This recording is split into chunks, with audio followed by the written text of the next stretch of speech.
stays crunchy. Stays crunchy. And milk.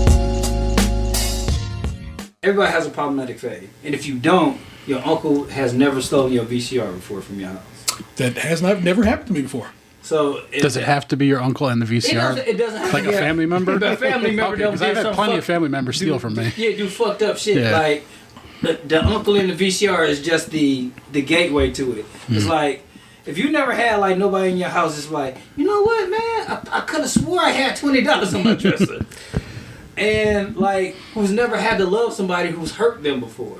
That's why those people don't have problematic phase. Because they never had to be like, well, he still got to come to Thanksgiving.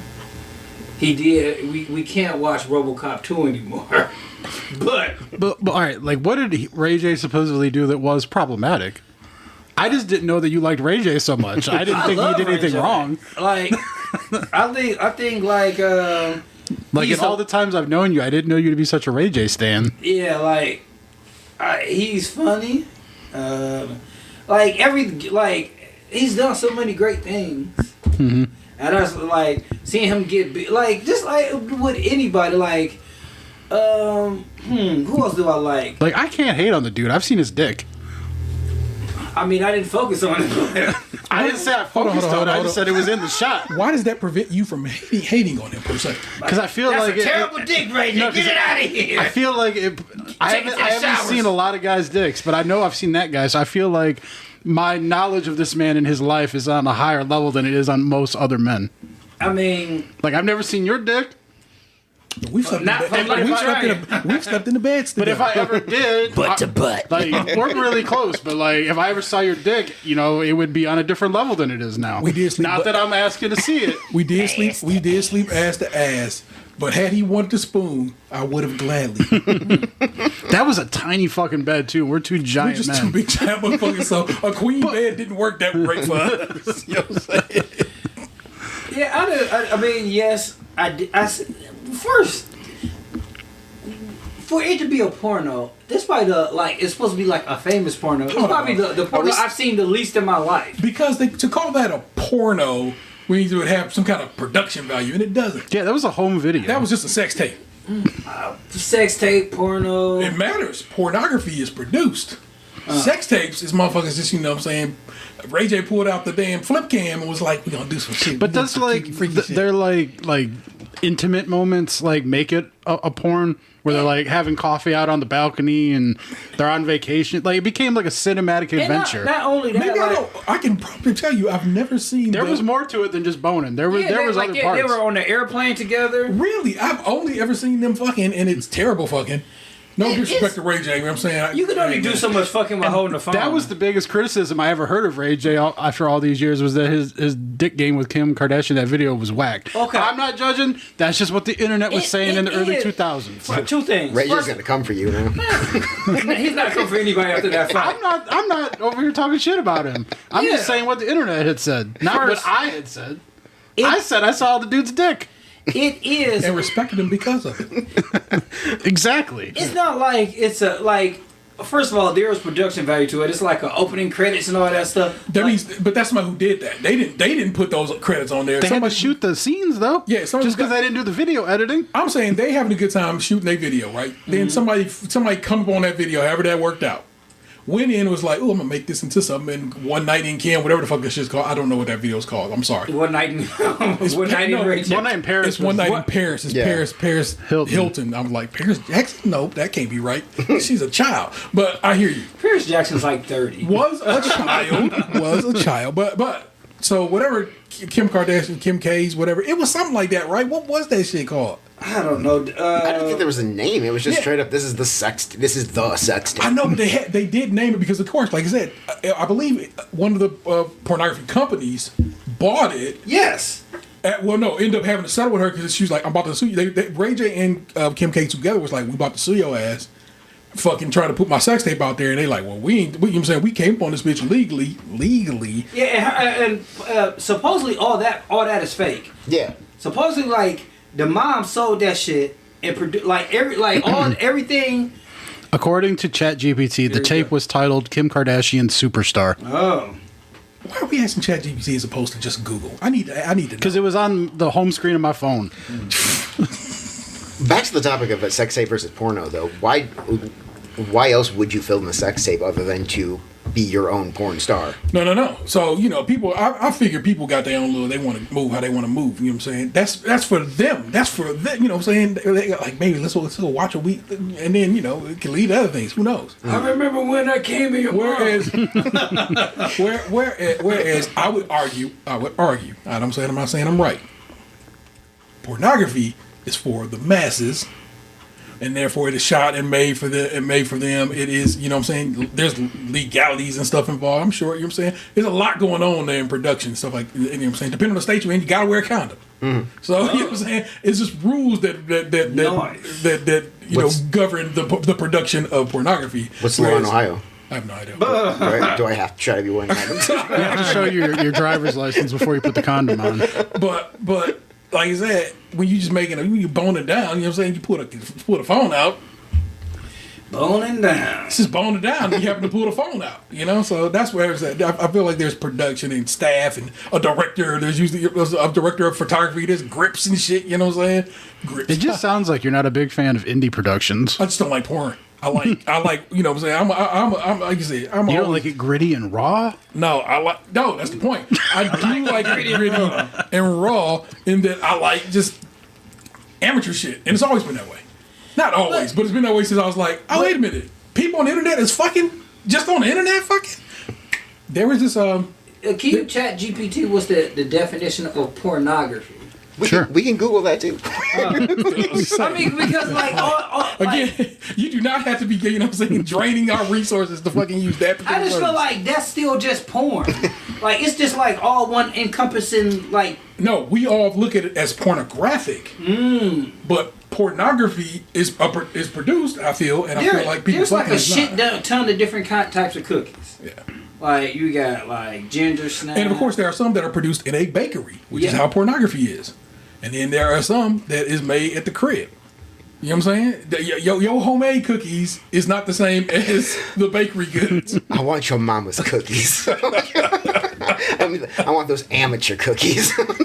Amateur cookies are better than for production cookies. Oftentimes, kind of fucking fire. Because I'm gonna be real with you. You make them little chocolate little joints, the no bake joints. Oh yeah. That your mom's put you on to. That you shared with me. Yeah, them bitches is fire. Those are good. And I can't go buy them at any kind of store. You know what I'm saying? But sometimes ain't nothing but nothing like putting 6 butter rings on your finger and just nom. Fun fact though, in Ohio, I don't have to wear finger condoms. Yeah. Oh no. So to get back to the brass tacks. It was sad to watch Ray J get beat up because I personally think he's a cool guy. I thought Ray J was ill and probably shouldn't be in the ring. That too. Was he in a match or something? Yeah, I don't know. He was like in an amateur boxing match. It was a celebrity boxing event, and he went up against Super Hot Fire. Ooh, maybe that's what separates it. I don't even know who that is. They are celebrities fucking, so it's a celebrity sex situation? Well, so Super High Fire, then he did fuck him. But you ever remember the internet memes where it was like the black kids in the park doing like rapping? Really shitty rapping, and he's like, "Oh, I'm not a rapper though." The one dude who who turned to look toward the camera, with the glasses, boom, yeah. That's what beat up Ray J. Yeah. Yes, and that is sad. It's sad in that dude who is just a meme on the internet, and I don't know him having any other success. And if he does, forgive me, Mr. Hot Fire. But Ray J is Hot Fire's coming for you next. is a well-known actor, fucking reality TV star, an artist, a musical artist. You know what I'm saying? So you know what I'm saying. And if I'm not mistaken, according to my man Vince Staples, blood or Crip. If I'm not mistaken, he is a Crip. Okay. I think Anthony's overselling Ray J getting beat up though, because it's a celebrity match and they only do so much. Yeah, he caught like a fade on accident, but then the thing was, after the fight was over, Ray J basically just admitted to the whole crowd that it was scripted and that it was supposed to go a certain way, and that Super Hot Fire went off script, but he said it without saying it. So that's the clip that I saw online, which he's just like, word I can't say. Like, come on, man, this is what we're doing. Like, that's not what we talked about. Word I can't say. Yeah, that is messed up. But at the same time, it was like I seen like the press conference before, and Rachel was trying to sauce it up, get over to him like, listen here, brother. But yeah, it was just sad, like seeing them like them with no socks and shirt on, just falling on the mat. I'm like, I don't want to see that. No socks and shirt on. Did they have shoes? No, they were just like because it was. Did he have like, socks on in the tape? No, it was like mixed martial arts almost because the dude with no neck. That's not the way I would describe that video. So wait, it was a celebrity mixed martial art match. Sort of. Yeah, it was like, didn't Johnny Manziel get in there and do something too? Wasn't he one of the fighters? Johnny Manziel. There was. It was a couple. This the one that took place in front of the pyramid, right? I don't know. I don't know where it takes place. I don't know. It was like different people fighting, different celebrities fighting, and like it was, I guess, sort of like they didn't have socks and shoes on, so that's when you could kick each other. Fair. Which I always like. Ever since I was a little kid, I've always turned my nose up at kicking somebody when you just trying to fight. Like stomping, okay, but you gonna kick me? No, man, come on. I might catch a toenail out in the streets. Don't nobody want that.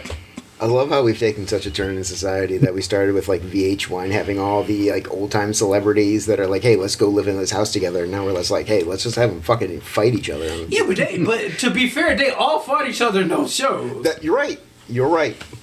Now It's funny. It's funny you brought that up too, because I literally just saw Adrian Curry on Instagram yesterday comment on something that I was looking at. Is she alive? Yeah. Damn. I think she's a trumper, so you do with that what you will. I mean, Adrian. I mean, I thought she had like B+ boobs, but She got baseball boobs? Like, She got baseball boobs? Oh, okay. She got real boobs? that I don't know. Would you show them to like a couple of banker guys? No, probably not. She don't got Fortune 500 boobs, no. Fortune 500 boobs. It's your showtime. Your last episode just got titled, motherfuckers. Fortune 500 boobs. Fantastic. I'll raise one to you on that one, good sir. Thanks. Oh my God. Let's eat some cookies, niggas. Last go around. Means we had to go out on Oreos. Because, of course, you know what I'm saying? We went out on Oreos. We started on this motherfucker with Oreos. I believe episode 3 was watermelon Oreos. Oh, so if we start with fruit, we leave with fruit. Start from the worst, go to the second worst. Oh, Fruit. Blue raspberry, lemon, and cherry flavor. These are supposed to be bomb pop flavor, but they don't say bomb pop because you know it's a crime. It is firecracker That's pop cool right there. flavored Thank you, creme. Yeast milk. Oh, if you I want spilled a milk. little. I saw it's okay. That's you. That's me. You got the tall boy. I didn't want the tall boy, but them all the short boys. It's an unfortunate situation that I got the tall boy. But you know what I'm saying? We out here drinking. like You got some extra milk so chopsticks, everyone get a mix? the Fantastic Miss X? Oh, chopsticks, yes. We out I here. got Two-Face. We out here with the Batman mugs. I got Robin. Is that Robin? Is that Marlon Wayne's Robin or regular Robin? I think that's Chris O'Donnell. Chris O'Donnell Robin. Yeah, you know they say he got Two-Face. paid. He got paid for that movie. And, like still getting paid for it. Marlon? Oh, because they booted him out? Yeah. Yeah, that's real. Oh. Yeah, for T because he got a Got the long glass. long. Thank you very much. All right, so the rules have always been this. Oh. We crack that motherfucker so Smell all it. can see it. Hold on, I got him holding the microphone, so this is kind of a challenge. Maybe I should have eaten a day before this. You gonna be spacey. We inhale Man, we should have got the Dominic. to get the bouquet. There's a lot going on there. You gotta close it back up. Not lunch. Wait. All right, now open it and get a whiff. I don't like that. I thought this was a podcast. Very cherry forward. Yeah. In a way that I don't know if I appreciate. I like fake cherries. Well, same. I like cherry flavored Jones all the time, but that's my jam. But I'm still like, This is a lot of frosting too. Triple stacked, as you can see. Triple stack. Jesus Christ. Red, white, and blue. I'm about to have a diabetic coma. I'm not even diabetic. Oh shit, they are red, white, and blue. Yeah. I mean, it's cute though. Well, yeah, I fuck. I mean, it's cute. My poop is gonna be an interesting color. It's gonna be, just purplish. Ain't no got like this. They could at least put It looks like Play-Doh. Yeah, they should at least put some kind of a popsicle or some shit on the wafer. What I learned the other day is that Costco's Oreos have different ingredients than traditional Oreos. Really? Yeah, like they don't. They're supposedly use better ingredients, so we'll figure it out. Hold on, I gotta get somebody else in on the action. Oh. Because he said he was gonna try them with us. He just texted me a minute ago, so let's see if it's still good. All right, let's call the suburban Puerto Rican to help us review these cookies.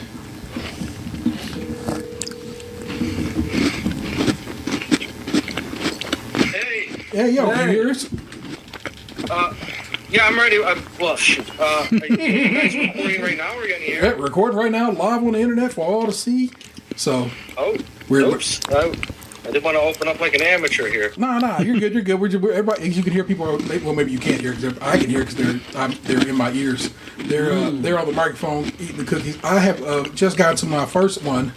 How we have tested these over the years is this: take the cookie, take the wafer off that motherfucker.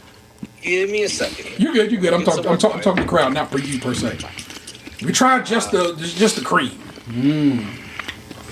I think I'm gonna need. Let that baby live. I'm gonna mute you for a second. It's fine with just the cream. The cream is lovely. And then we bite the whole motherfucker.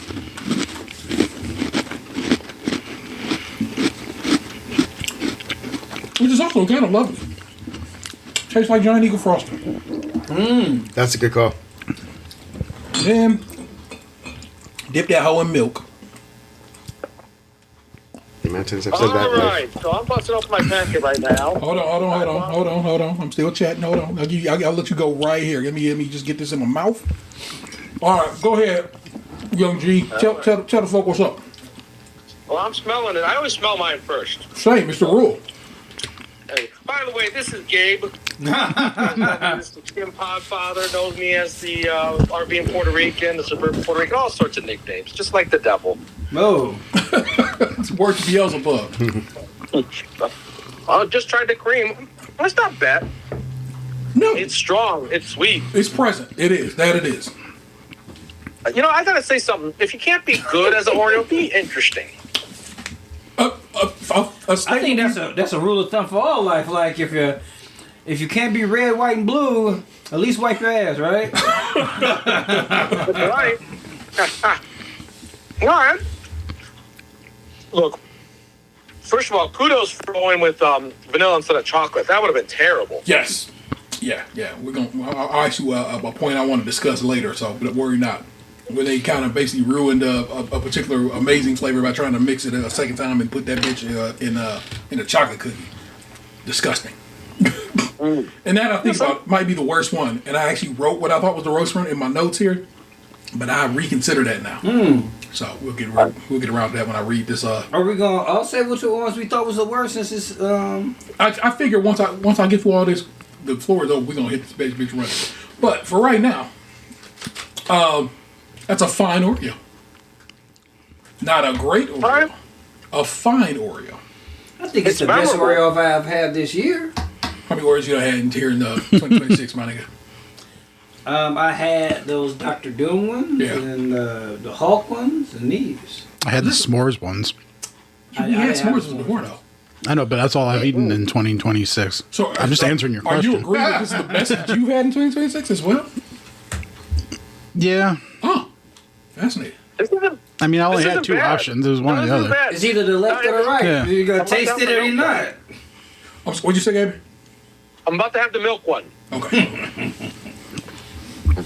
Have you had an Oreo here, Muscle Man? Like, you seem like you eat good now, man. Like, you eating kale and shit. No. I wish. I'd probably have abs if that was the case. No, I'd have abs if I stopped drinking, but... Yeah, you know. Hey. No, like, the only Oreos that come through my house are gluten-free Oreos anymore. Because of... Yeah. Yeah.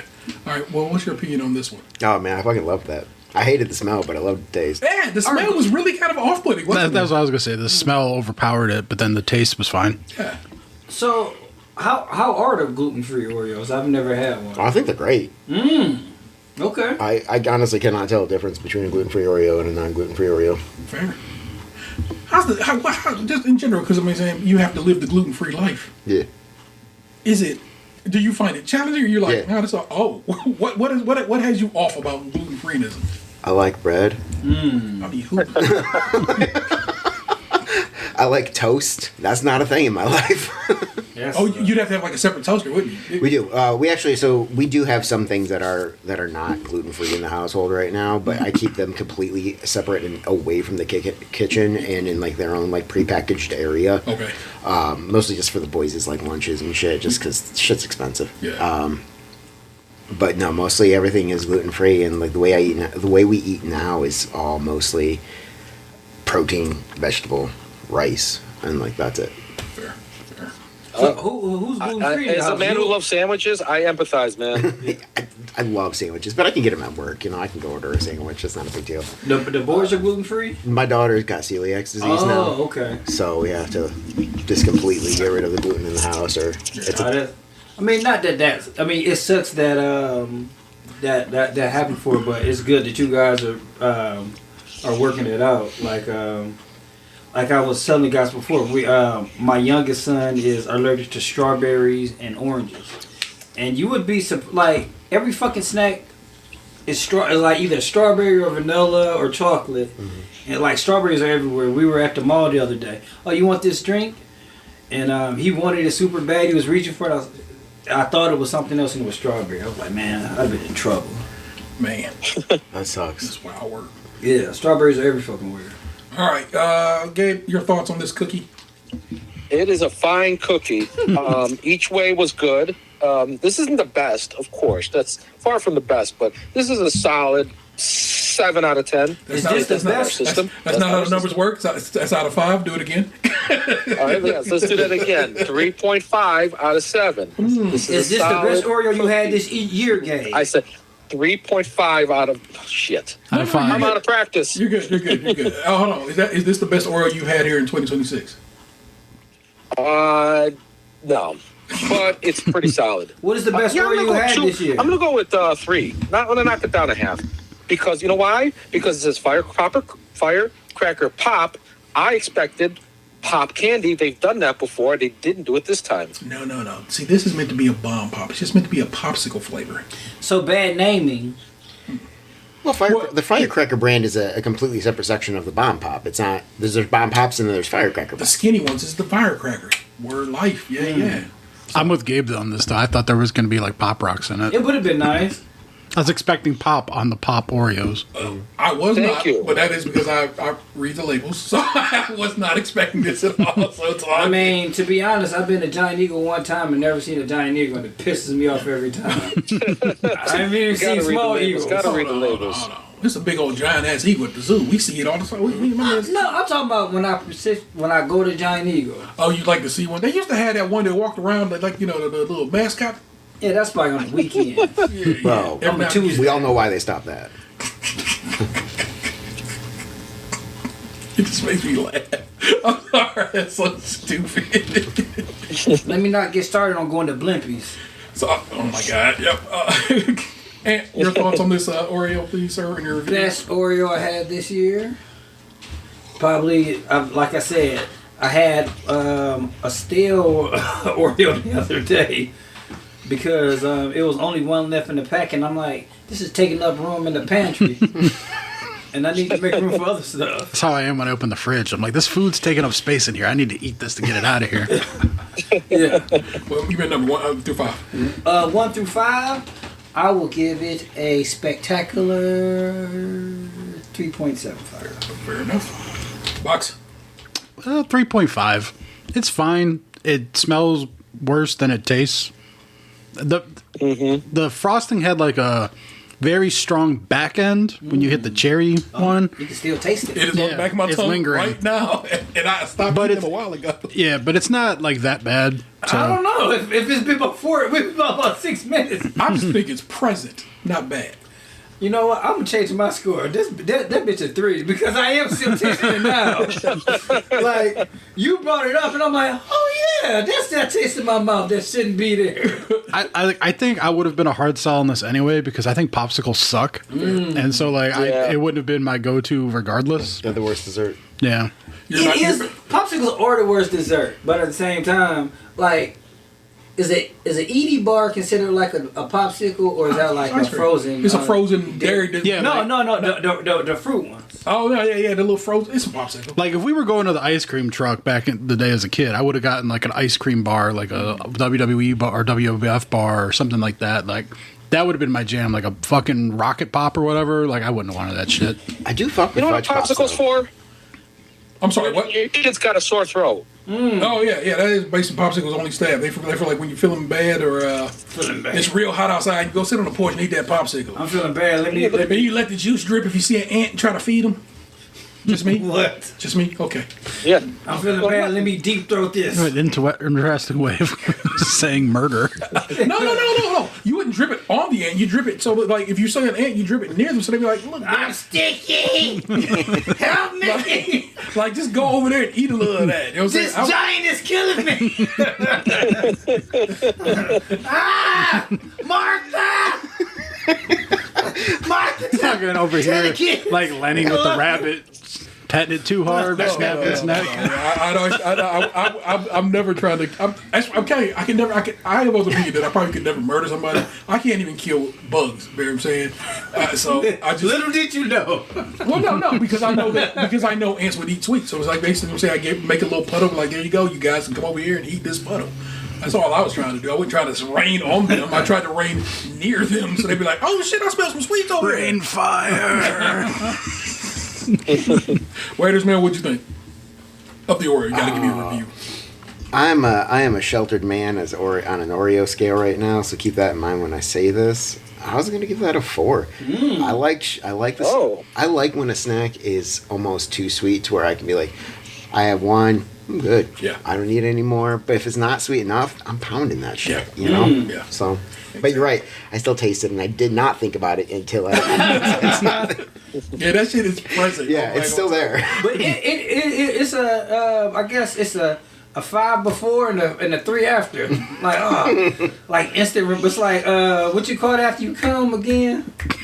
Your refractory period? No, not the refractory period. Where you regret Post nut clarity. Yeah, post nut clarity. You get post Oreo clarity where they're like, oh, this is delicious. Like, this is not that delicious. That's right. This episode's brought to you by Post Nut Clarity, PNC. For me, Is that Fortune 500? one, I find this to be I think this is a very good Oreo to go out on because it's nifty. It's like a triple layer. This bitch is big as shit. All stacked up lovely. My kid bought these. I didn't even pay for these motherfuckers. Oh. He was out and about and sent me a text message. I go, oh shit, yes, I knew I wanted them, and I'd already told Vanessa like we got to find these at some point for the last show. And so Xander hit me up and was like, hey man, do you need these? I go, yes, bring me 2 of them shits. And so he come through, and him and the homies all come through, and they sitting there, right? And I'm just because the porch is still getting built at that point, so I'm hanging over the, and he like, okay, but JB want to eat one, and I'm like, all right, that's fine. Y'all open that pack, and this pack will stay sealed for us. So that's a sealed pack for us, but here's a pack that's open already that I have not touched at all. And so the gentlemen, the boys that sat there, JB, Frank, and Xander sat there each of them trying one of these Oreos and had no comment.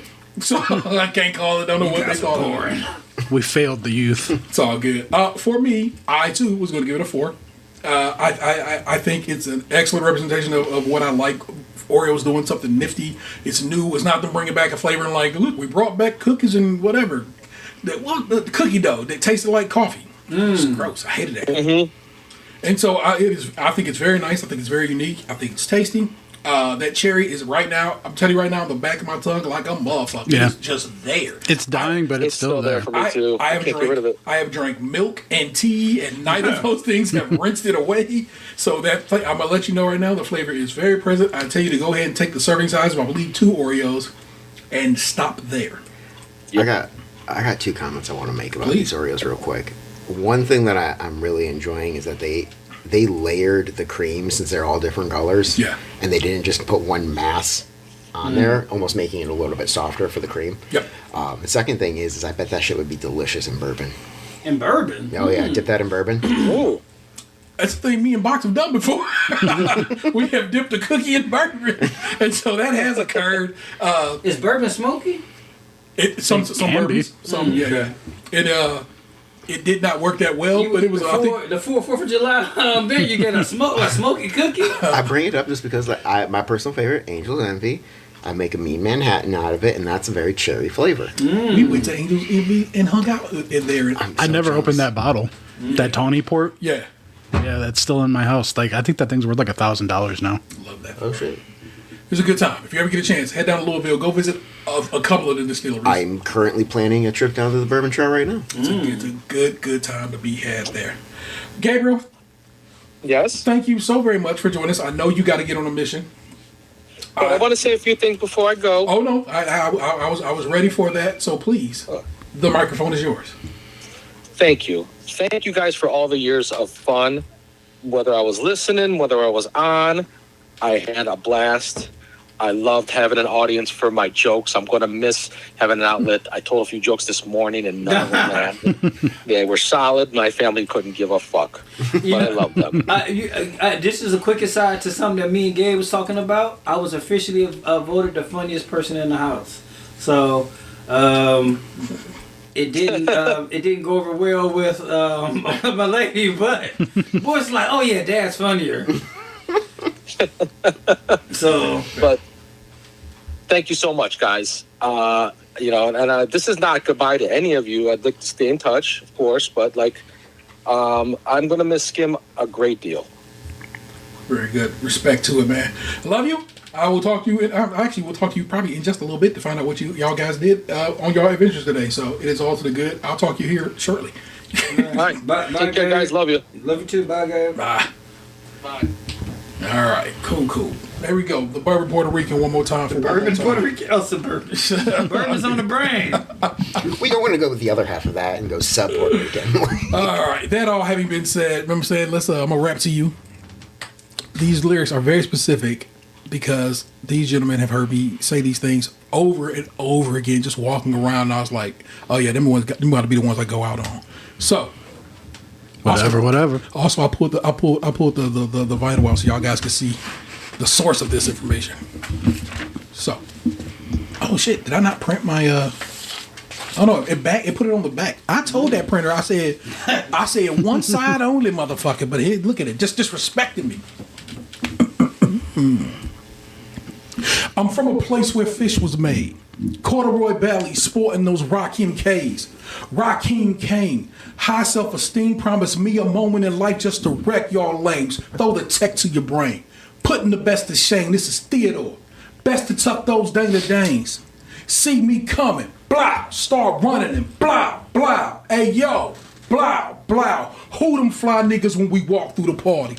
Pimp talk with the Mac strapped to our body. Bartenders is nervous, afraid to service, bad service, unsmack them on purpose. You see the drunk coming burpers. Paper chasing Starkey stayed up in the makings. Theodore conquered the 4 devils with the patience. Cell phones is blowing, the crew was not available. Ask Donna word in the town, we the realest dudes. We don't need no diamond rings. All we need is a drum like, fuck it, he can rhyme, I'll sing. And in my Yankee hat, you can drop fine beans. And then run back to mama like, all I know is. Holla. It's a long one, y'all. See that? It's a lot of writing. It's going to be a lot of reading. Let's get ready for it. If I cry, well, there it is already. So, probably going to cry. This is State's Crunchy Milk. It's the City of Cleveland podcast forum, and this is the last time we make this show. we started this experiment in friendship May 16, 2013. We recorded one episode as intended. But and Adam were so hyped. They was like, we got to do another one. And so we did another one right then and there. I can guarantee you that won't be happening this time. In the course of these 13 years, we lost, gained, and lost again a fourth chair. We celebrated multiple births and made it through multiple deaths. We have had all sorts of guests. We did a live show. We traveled the country. Tried every single Oreo flavor released in the past 13 years. Fruit Crisp remains the best. Swedish Fish the worst. And both the Kool-Aid flavors are the most surprising. Because it turned out they were really good. And no one thought them lime and fruit punch Oreos was going to hit. And they did. We made multiple offshoot shows. I'm so fucked up, y'all. It's like I can't even read the paper. Sorry. It's okay. I remain super sad the Building Boxes bar never got to become the hit it was so meant to be. And Claw So Hard should be a thing to this day. To the Suburban Puerto Rican and the Silver Coquille, thanks for being a part of the show's history. To all our guests and friends over the years, Kay Morrow by herself, Rod and Karen as the Black Eyed Tips, the little homie Rachel Smith, Chalfie, Fowler, Chris Lambert, the MCU and SNL's Carl Tart, Jack Holmes, Just Balls Rock, Chris and Seth Macy, my Ozcast crew. That's word to the Jaded Gamer as well. We got to take a moment for the Tommy Boy, who made our original theme song and basically set up every version of the song after. You know what I'm saying? If you got steaks, crunchy, and milk, you give it up to the Tommy Boy. Word life to him. To anyone I've forgotten, thanks for being a part of Cleveland's longest running podcast and our history. To our long-term patrons, that's Lewis, Michelle, and the amazing April. You legit were the engine that kept this operation running. To our big-time listeners, that's Sleeperhead, Slater, William Jackson Kent, Melissa, Nobel laureate Dr. Matra A. Lubitsky Esquire, and the homegirl Suzanne, thank you for supporting, copying merch, showing love on the socials. To Nick Jewell, who started What's the Tea at very near the same time we started our show, thank you for always being a sounding board for this pod hustle and then becoming one of my dearest friends, one of my partner's favorite peoples, and an amazing aunt to my kids. Just thank you so very much for being you.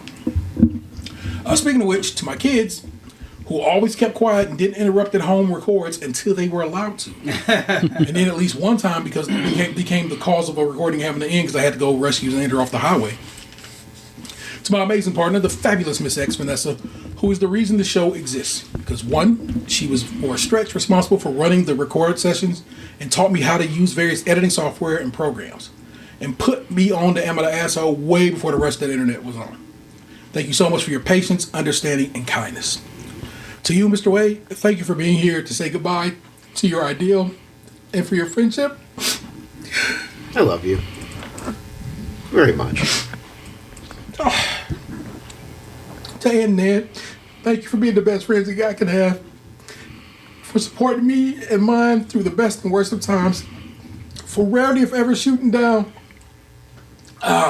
one of my ideals, no matter how insane. We once drove to a city that had the second most of our downloads for our second anniversary and didn't bat out. It's like, all right, let's ride. It has been an amazing ride. One that can never be repeated. Got a shout out to St. Cleveland, the Ohio Capital Journal, Susie Suits, the BP building, and also Reddit, because what they gave to us was a lot and made the show what it is. If I forgot you, please charge my head, not my heart. I am grateful for all you have done for us. This is episode 600. And stay the hell out of our Roblox server. I'm your host, Tatum 713. Joined as always by the 216's own, it's Tatum. I'm here. It's the motorboating madman. Wade.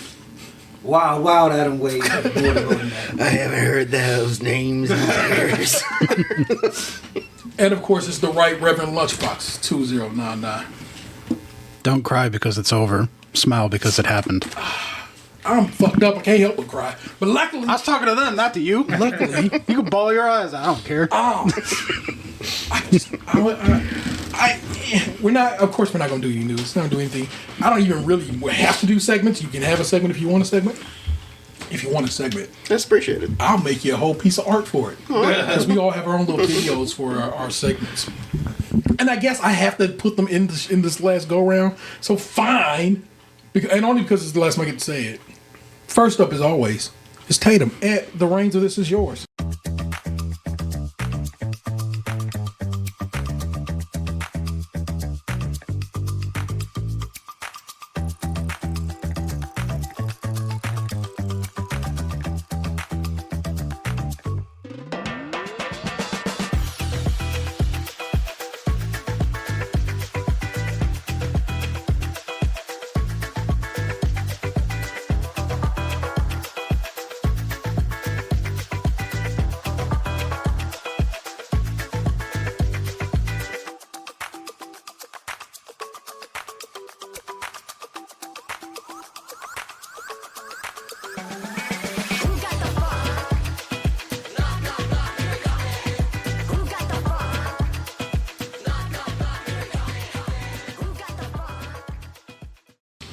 Well, first we can't forget about Jasper, the official bird of the podcast. Respect due. The French fry murderer.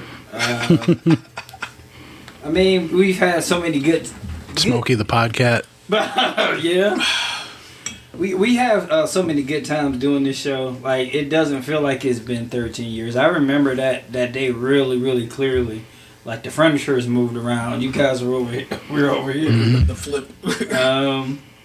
Yeah, I do remember that feeling of like that first record and how much fun it was to have something to like to save. Oh, we're not gonna talk about it. We'll wait till we record. That made work conversations really difficult at times. I think this might be what I remember about you the most when I used to work with you guys. It's like talking to you and being like, I'm trying to keep everything. All right, man, that's cool. Yeah, like, but it's like I said, it doesn't feel like it's been that long. But of course, like we've lived so much life in between one or 0 and 600. I remember like I have that 0 episode on CD, and when my car had a CD player, I'll just pop it in and listen to it every once in a while. But it's bittersweet. Like I feel like I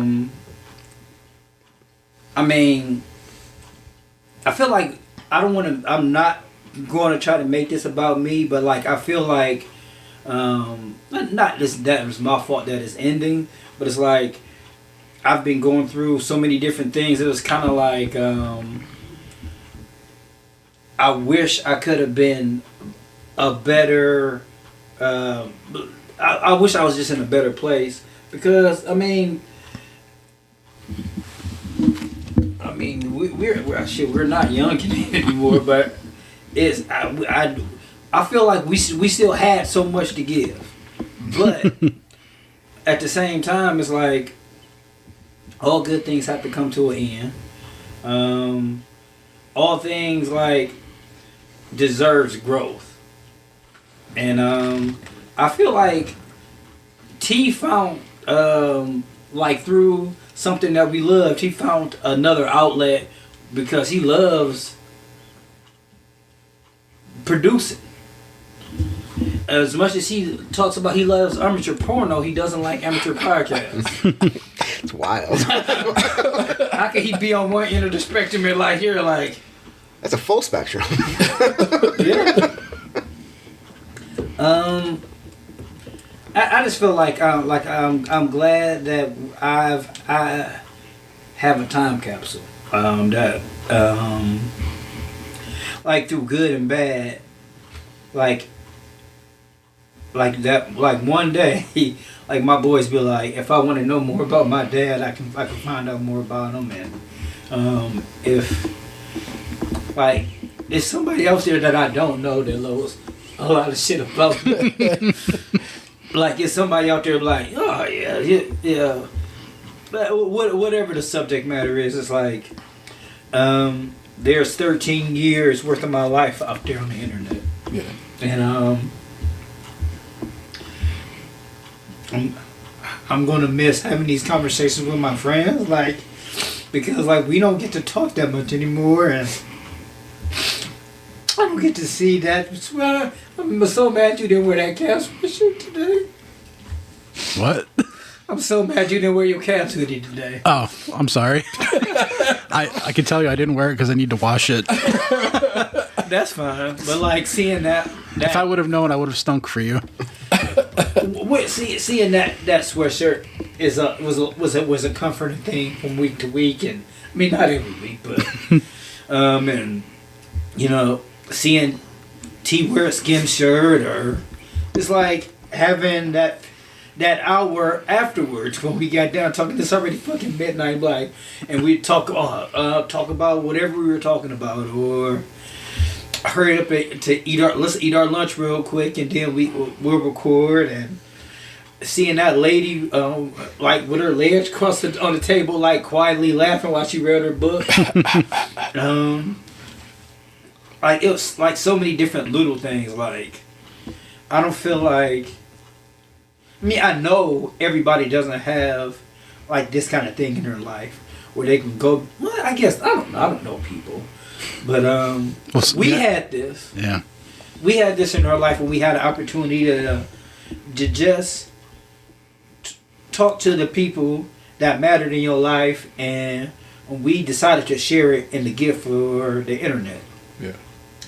And everybody has a podcast now. Yeah. When we had one, it was just like, well, I don't really know how to listen to it, so I'm not going to listen to it. Like my mom, the one, I think she probably listened to more, but like the one episode she listened to, she talks about is like the time we talk about strip clubs for almost 2 hours. So it's a lot easier than people think. yeah. So it's if anybody's out there listening, One time for Gerald the Fat Urkel. oh yeah.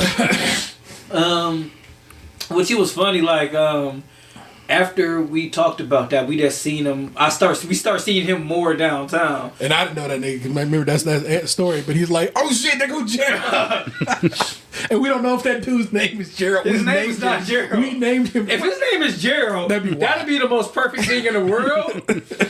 But it was just like seeing those different people. Yeah, like seeing the rude homeless man downtown, like asking for more money or more food when we like tried to give it to him, and that's all where you can find it. Yeah. It's all recorded. It's all in our little time capsule. Yeah, just like the you know when Gabe first came on, just sitting there like not wanting to talk and being nervous to giggle, and it was so funny. We always talk about how talk about lunch discovering about James Avery being Shredder. And recently Junkyard Dog. Yeah, Junkyard Dog. I didn't know that one either. He did a lot of VO, man. I don't think I had the same face when I read that message. Junkyard but- Dog, yeah. I can see that, but Shredder, that was an Asian, possibly a white man. We didn't know that. So yeah, this like just good times. Like if write it down in a book, or start something where you can have like the people that you love are never gonna know every facet of your life. You're not a diamond. You're an onion. You can be sweet, you can be salty, you can be savory, you can be stinky, you can not smell at all. The point is you have different layers to your life, and the way you choose to cut that onion is up to you. And I think we diced that bitch up, we sauteed it, we did a whole lot with it. Yeah. It was never the same every week. We had different times where we had to, switch it for the pandemic. This dude don't live in a couple different houses. Like first we recorded at 1, 2, 3, 4. Yeah. Like I remember that having like Oreo. They never brought back I think we were talking about it, like we should try to berry the ice cream berry burst Oreo. Still one of my favorite Oreos of all time. But then like that one, it was like one of the ones that they still haven't brought back. And that was like predated SKiM a little bit. But always good times. They're not always good times. Like, cause we had a lot where it was just like we were going through shit, but Thursdays we put it to the side and got on the mic and might have talked about it a little bit, or sometimes it was just talking past the pain, talking past the problems. Yeah. Yeah, we're still here, and We got a road trip like in like 2 weeks. we do. We just won't be recording on that motherfucker. So you know what I'm saying? That'll be the first time that's happening. I know. Like it's I'll be able to drive the car and actually focus on the road. it's just if I'm driving. We haven't oh yeah, you drive. talked about that. I was up there thinking that's just what it normally is. You're the driver. So if you don't want to be the driver, please let us know. We'll work something out. That is okay. I can't be volunteering you for that. But yeah, man, we have recorded. I personally have I ever y'all did an episode without me. Yeah, y'all had to do one without me We before. did a couple. Yeah. So I've basically been on almost every one. I have edited every single one, and so that's some real shit. But we have traveled mostly over here in this section of the country, but it's kind of dope, man. We went to Chicago, had Chicago style pizza. We went to Philadelphia and did not have a cheesesteak. Ate some Chinese food. Chinese? What restaurant was that? What was that restaurant? It was a ramen shop. Ramen shop. So Japanese, technically. So, you know what I'm saying? Yeah, I mean, they had anime characters on the menu. Yeah, fair. Well, we got Federal Donuts and chicken. Yeah. Detroit, been up there a couple times now, you know what I'm saying, and walked around and played video games in an arcade, and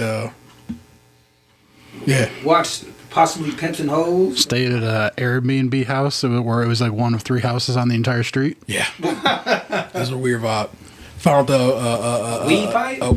Yeah, but it's like the one that you had to use when you smoking butter. Like, you know what I'm saying? It's the one you got to heat up a specific way. It's very crackish. Crackish, yeah. It's so crackish. So I don't really move with that one. So it's like, it's wild though. I recorded one in Canada with my kid, with Xander. We recorded because so this we international. So I banged with that, you know what I'm saying? So that is a sense of pride I take from that. We've known about this for a while now. You know what I'm saying that this was going to be the last go round, which is why it was relatively simple for me to have my man's here because it was like I gave him a real good heads up. Like, look, in about a month we're gonna record this motherfucker. Is that something you think you can do? And he's like, I got you, and it's all good. So it's like I've been thinking about it. It's been on my head and on my heart, and I was real bad. When we first kind of came to the conclusion, and Vanessa could tell you as much. And then I got fined, and then you making fun of me? No, not at all. Just a thumbs up. Okay. He was bad.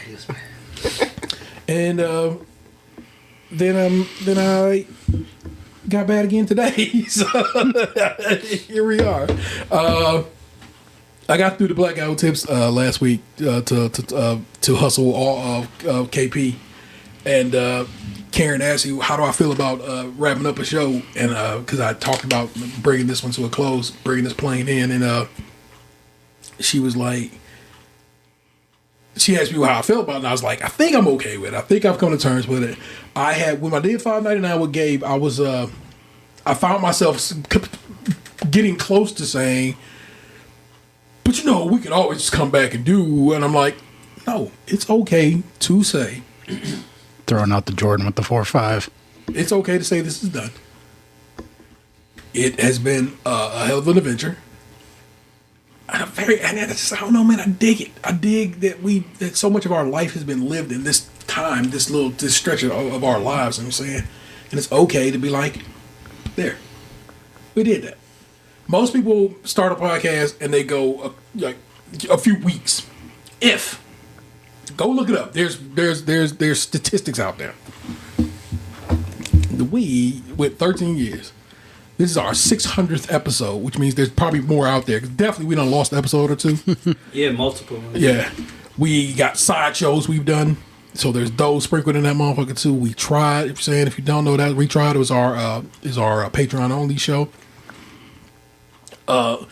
Vanessa ate a black Whopper once for We Tried. that is on our when I lost access to the old YouTube, but it's there.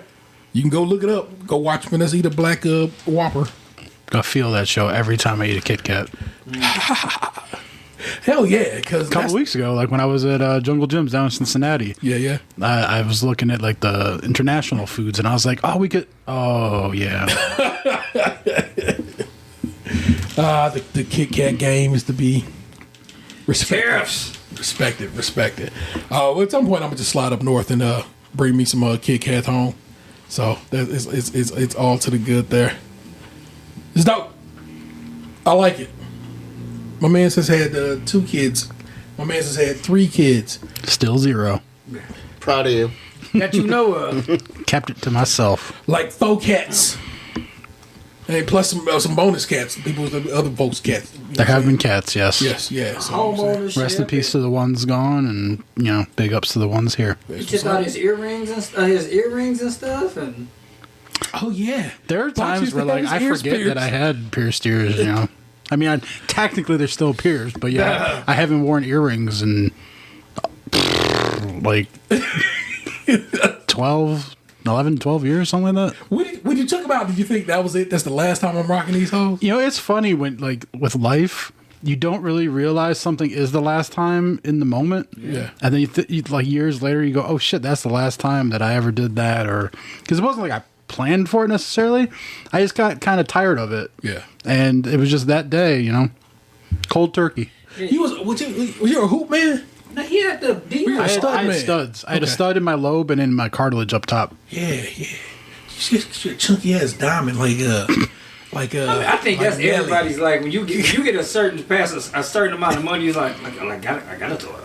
Gotta throw one of those big bitches in there. I would have been a cubic zirconia kind of guy. I mean, a moissanite or lab made. I'm not one of the motherfuckers who think you have to get a blood Like if I were diamond. rich, I'd live in the same house and I'd still drive a shitty car. Like you wouldn't know I was rich. I keep But on there will telling. be signs. Yeah, I keep on. I was like, I would tell absolutely nobody. Like I saw Tony Baker put a video up on Instagram this morning where it was a story about a Florida man found like a sealed thing of money floating in the ocean or whatever, And and he gave it turned back? it into the cops. And Tony Baker went on this rant about like, oh, I've seen Ozark, and I wouldn't. The cartel would be coming for me, and this, that, and the other. I'd turn that money in, and I'm like, fuck that. No one would know that I had that money. Yeah, every now and again I would just buy something. Yeah, I mean, I guess what are you gonna do with it? Just keep it in the house? Like, yeah. Okay. yeah, That's the only way you can do it. 'Cause No. Like Well, serialize and track not everything. not to be all my man, but you have a proper safe now. Yeah, I have a safe. I'm good at keeping secrets. yeah. Like I would put it away. I wouldn't tell anybody. And every now and again, like you may see a random number show up on my bank statement of a cash deposit. Yeah. Keep it less than 10,000. Yeah. Oh, I know the rules. Yeah, I've that's had like, many trainings. I wouldn't tell if I did tell somebody, I would tell my mom. And I know like my mom isn't gonna tell anybody. And like man, and my mom made the type of person like, well, how much I Yeah, if I told anybody, it would be my dad. yeah. But like also like my dad could die at any moment, so like secret would be safe. Like Pretty Little Liars. Yeah, I would just like I would do little shit, and like Amish people like they build shit for cash. Mm-hmm. Like so, if anything, I'm gonna be doing stuff like that. Like, hey man, I kind of need a deck or in a tree house for the kids. I'd want a sauna. Yeah, I really do want a sauna. I've been looking at like the ones that like they deliver and then like you put together. Yeah. And I'm like, I live in fucking Cleveland, Ohio though. Like, could I really put this outside? Yeah.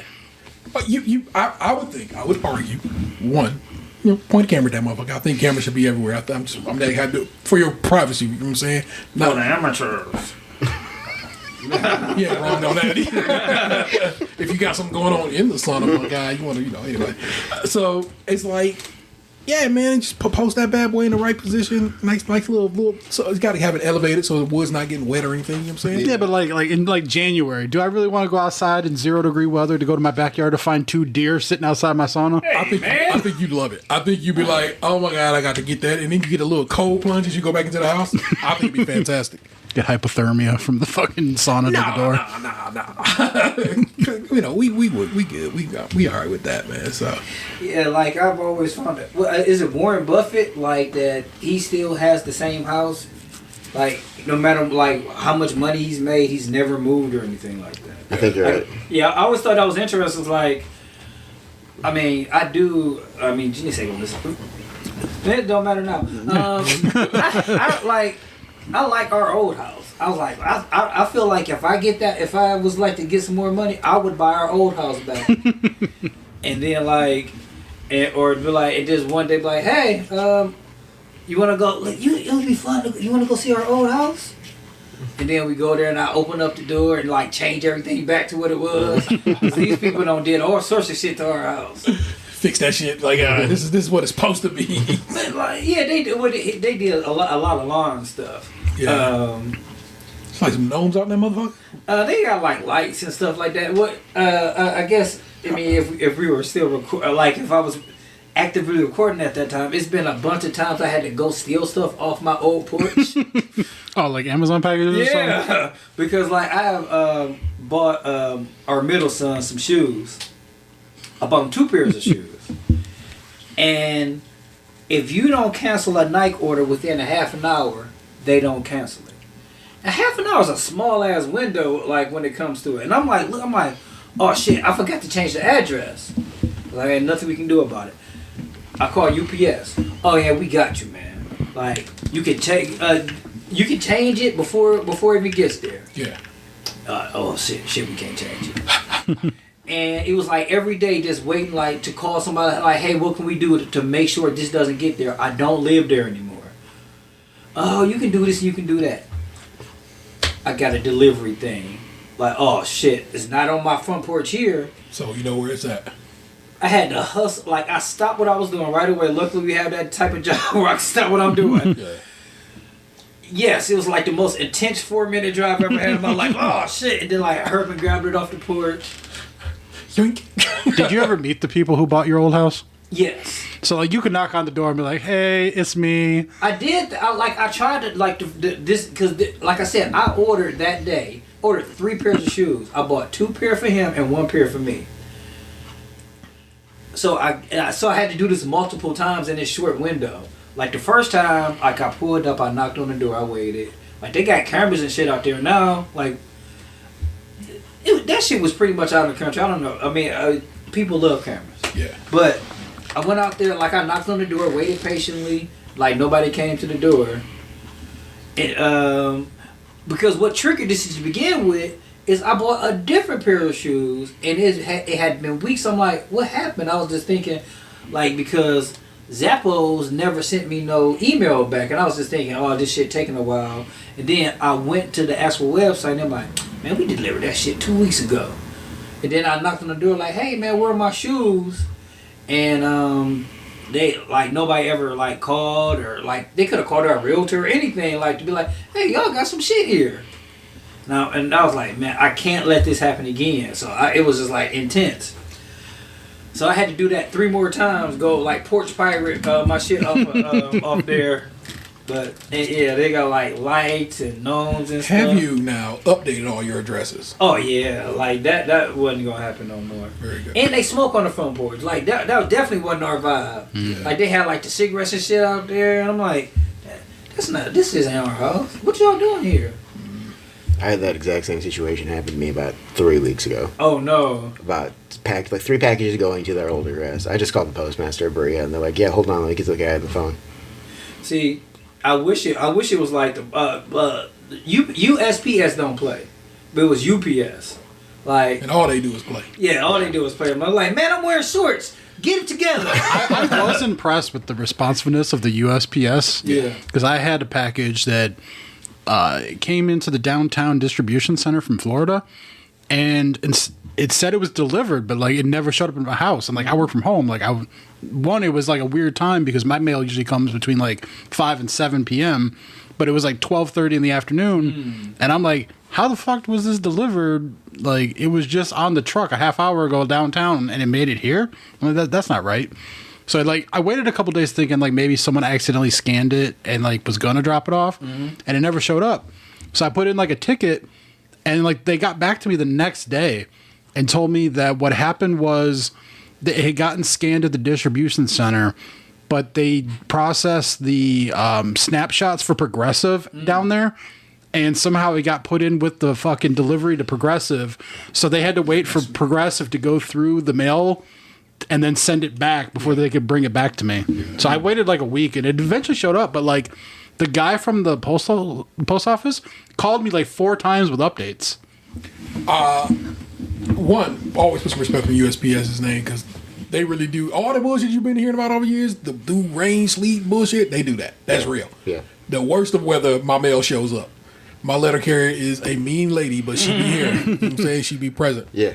Me and I took my youngest recently to go get get their passport read up. You know, my kid changed their name and gender and everything like that there, and so it's a lot of effort. But that dude, he was again another motherfucker, just a mean motherfucker, but walked me through it step by step, explained it multiple times. It's like, and I say, okay, so I'm like, this was gonna happen. He goes, no, this is what I just told you. I'm like, oh, you right, you did just tell me that, my guy. That's me. And I was like, yeah, you might be, because people expect a gentle hand. Sometimes you need a motherfucker just telling you straight up what's what. You know what I'm saying? It's kind of hard to be gentle when you had to say that shit 14 times today. Like, hey, man. Luckily, hold on. I was definitely the first person in that motherfucker that day. I was the first in line. There was nobody before me, and it was real crazy because people started lining up behind us, and I was like... Yeah. You see that line. Yeah. Well, like, when I talk to people in situations like that, I try to remember that it's not the person who I'm dealing with. Shit. Yeah, it wasn't them. So, like, I tried not to pop off on any crazy shit. Ever. That's that. I always try to have a gentle approach to, you know, my servers and everybody. You know what I'm saying? Because it's like... Yeah, it's because, like, I know how that feels like at work. When it's, like, nothing I was involved with, and I got people snapping at me. And I don't want to be putting that out into the world. Yeah. Like, bro, watch your mouth. So yeah, I'm with you in that regard. But respect due to USPS, man. We have people in this. We have politicians basically and business people who constantly want to try to make it not as good as it is. And I'm glad that oftentimes we have a fight against that because it's just one of the things. Like this is just a national operation that works better than anywhere in the world. They send shit all over the world. People who send shit who America know and talk about how good USPS is. And I'm gonna put some respect on their name right here. You should too. That's all I'm saying. So they need some dope ass shoes, Box. Box got these fly ass dotties on. Adidas here. You know what I'm saying? I respect it. I just like them. I'm sorry. They're old as shit too. Well, I just noticed that the little shoe pull is got the stripe. Is where the stripes is. I'm like, that's fly as fuck. Oh, I'm old, so I got rid of laces, and I do the lock laces, and then because I make them long, I just kind of swoop them through the tongue. Nice. So they don't flop around. Very good. Love I that. don't like when my things floppy. Things be flopping, especially as we get older, y'all. That's what happens. Flopping be happening. Can I throw something out there real quick? Go ahead. This is something that happened a very long time ago, and it was something that happened that I was like, man, if I was still doing that podcast, I wanted to share with you guys. Hold on. So here's what something that must happen. This will be your segment. I'm going to give it to you. You have to name your segment. I don't know what the fuck to name my segment. That's the best part about it. Consider it for a moment. That's the theme of this show. You can put it on the spot a lot.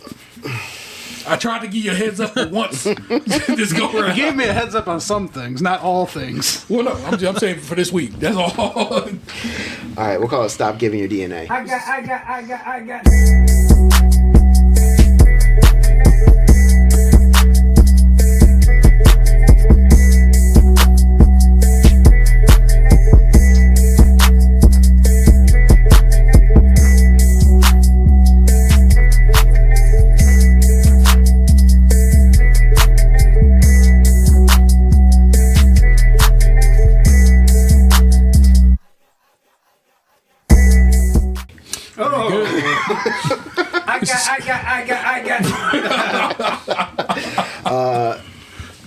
I mean, it was years ago now. I don't know how long ago it was, but and you might know the story. I'm pretty sure you guys don't.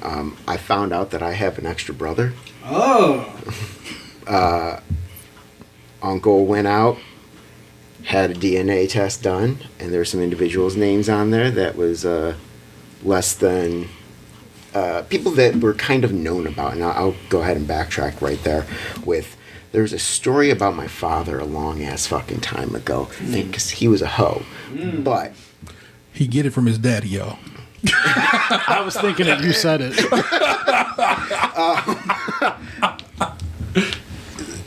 The story goes is that he was really, really fucking drunk. Person came into his house that night. Oh, so this is a story of consent. Things happened, and then a baby occurred from things happening. 10 months down the line. There was never any kind of a test that was drawn. I don't know if there was testing back then. I have no idea. Yeah, blood test always been around. Is it older or is the person older or younger than you? Way older. Oh, way older. I would my brother was technically a middle child, and he explained so fucking much. But like, Wow. he like that woman's name. My father has obviously remembered throughout all of his fucking life, and there was another story to where years later, my brother was going to prom, and my dad drove me and my brother over to pick this girl up and then take them to prom. My brother gets out of the car, knocks on the door. She comes out. They're about to take pictures. My dad's out of the car, and then the mother and the father walk out, and that was the mom. That was the fucking mom. So I have made fun of my brother for years for taking his sister to fucking prom, because that's hilarious. But that wasn't the child of it, right? That one I don't know. She had an older brother, which was the child that happened. That was supposedly, but maybe, but wasn't. Yeah. So it was never a thing until this DNA test came back. Whoa. And then those names were on the DNA test. And then my brother calls me up after my mom and dad told us about it. And I didn't stop laughing for like a week because of this. My brother's so fucking pissed. Why is your brother pissed? Like they just left a child that was our brother. They just left it alone. I'm like, that baby had family. Yeah, that baby's had a father that he's known for his whole fucking life. Wait. Like, not to delve too deep. Like where y'all came from? Like the city y'all came from? The city y'all came from? Oh, Ridgeville. Yeah, I was trying not to go put it out on blast. I'm saying. Oh, I don't care. Sorry if you. Those from Ridgeville, no. So like it's still funny, and like any time now, still to this day, when my parents get any sort of upset with me, it's an immediate just like, "What, you gonna abandon me too?"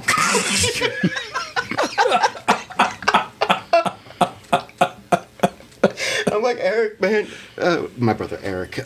Hey, you and I never really got along. Do you think maybe you'd get better along with him? Have y'all met this man? Have y'all even tried to reach out to him or anything? because he has had his whole entire fucking life. Why? Like, what am I gonna do? Like, So no. I have a half brother as well. My father who was a hoe. He get it from his daddy. So I have an older brother as well, and I met him at one point in life, and I was like, hey, cool dude. Love that I dapped him up and got to meet him. You know what I'm saying? Like, oh, cool. Kind of look like my daddy. I can see that. That's about it. That's the life I know. You know what I'm saying, word to Michael, but I don't know him like that. I looked him up on Facebook, and I saw that he had nothing but like Harleys and shit, and like the skulls and everything. Like, if you're not by my side, you're against me. Blah blah blah, kind of shit. I mean, I'm just like, man, he got abandoned as a baby, man. Man, like my brother would love this guy. That's what it is. They might need to link up. They should. Leave me the fuck alone. No. Oh my god. Yeah, I kind of feel like dads of a certain age always have that like questionable like shit. You might not be my only kid. Yeah. Yeah. It's a different time, man. Yeah, it's a different time. It's fun. Like I literally have a toddler at home now, and like I literally could probably have like a kid that's 25 out there. Yeah. Like it could be. It It's a could go spectrum. either way. Yeah. So if you're listening, call your father. Call your daddy. It's almost Father's Day. Might as well get it in now. Oh no! Oh, You don't no. know me, but I know you. Damn. So I guess what I'm trying to get Damn, at the is- white George Jefferson got down like that. That's crazy work. Yes, he did. If you know, you Oh, know. man. So it's like, stop giving your DNA places, man. Don't give that up voluntarily. Yeah, like because I know, like I'm not quite sure which serial killer it was, but like most modern, like they been getting caught because of their family, not because of them. Like they kept their shit tight, like the X-Men killer be like, oh, I leave a cross in your chest. They'll never know what's me.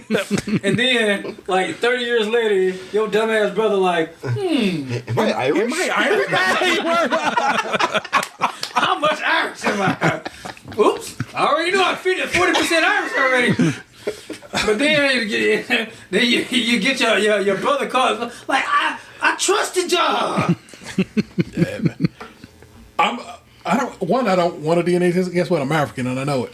I truly do know it. so it's like I need information. But I'm always like, What kind of African though? what if somebody Like, I know committed a crime and I'm the fucking reason they get caught? I ain't spitting in no tubes, my guy, just cuz. yeah. I don't even want to know. Because then it's like, turns out, oh man, your cousin was a murderer. Like, damn, caught that off of me, eh?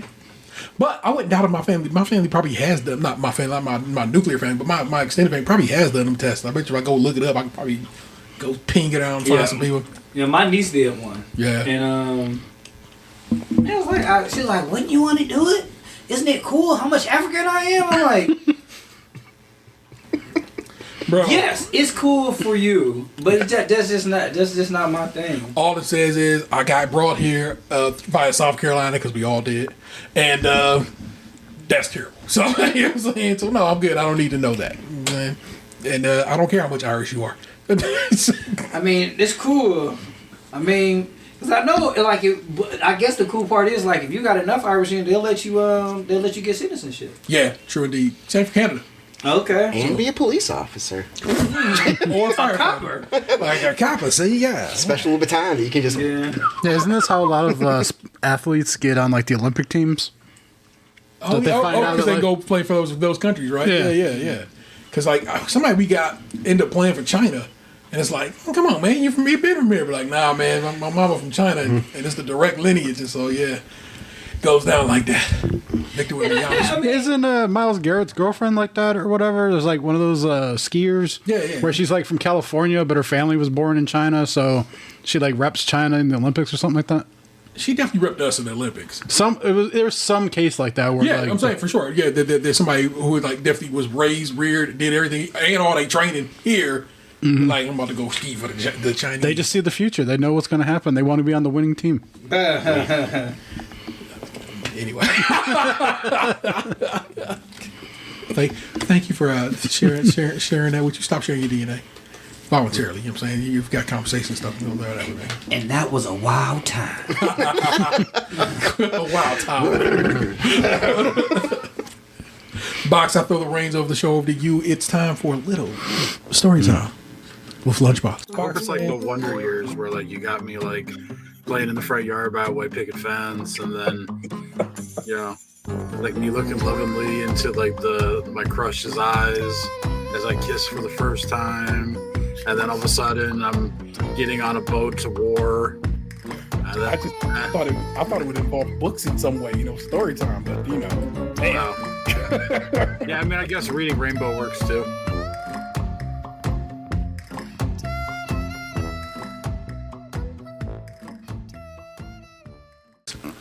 Be honest, I didn't prepare anything. Didn't expect you to. Yeah, I just want to be able to say it, and then I'm going to put the video here. Oh, I'm telling them that I didn't prepare anything. You already knew. That wasn't a story for you. I figured, the last show I would just riff off the top of the dome, which is what I've done for like the last 300 episodes anyway. So why change now? The rest of these guys might lie to you, but I won't. The real reason this show's ending is because T found out I voted Republican in the last 3 presidential elections. Also, I know better. At least for 2 of those elections. It was real close on this last one. I ain't gonna lie. But I guess like it's a little bittersweet. This is ending, but in my heart of hearts, I've honestly been kind of checked out for a while now, and I was just showing up, and you know, when T texted me a couple weeks back, like Anthony said, like, oh, you know, you didn't want to blame himself, but like, I was starting to take time off, and it kind of helped to contribute to like pushing it over the finish line. I think of I was calling a day on this, and when I got that, I woke up. So I slept until almost noon that day. So like T texted me, and I didn't see the text for like an hour and a half because I was out cold. I went to bed at like 4 a.m. and I woke up and I read it, and I was like, yeah, I knew this day was coming. And but like I wasn't sad because I think I'd already kind of like mentally prepared myself for it. And I was kind of happy because then I felt like I didn't have to phone it in anymore. Mm-hmm. And it made me appreciate everything that we have done here. Like just years of like consistency, like never really any fighting on the show. Things have happened, but you know, we try to grow as people and you know move forward. Yeah. And it is crazy. Like this really is like a giant time capsule of sorts because when we started this, I was in my mid-20s, and now I'm a fucking 40-year-old man with half my hair, and what half I do have is all gray, and still at the same job that like I just fell into, and don't know if like that's still going to be my future or if I'm going to at some point decide to do something else and just take a risk, or a lot of life to left to be lived, hopefully. Yeah. But it's cool looking back on the audio version of the life we did live. Yeah. And this show has like given me a reason to stay connected to people, but it also introduced me to new people that like I didn't know would care about anything that I was doing or any of the ideas I had or opinions I had. But then, like, you know, having people reach out to you for various things on the internet, like strangers that, like, eventually aren't strangers anymore because you talk to them enough. But just meeting people that I would have never have met otherwise that, like, gave a shit was weird to me, but, like, cool at the same time. Yeah. And so I appreciate all those people, especially April. You were always very kind, and it was nice hearing the things you had to say and being there when people passed away, and I appreciate everything you said and did. It didn't go unnoticed. I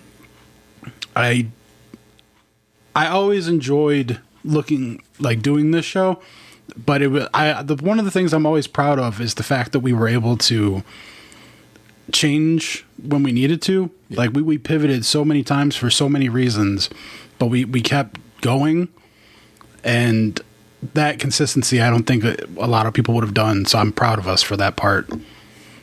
Like doing those 2-a-days back in the day was so tiring.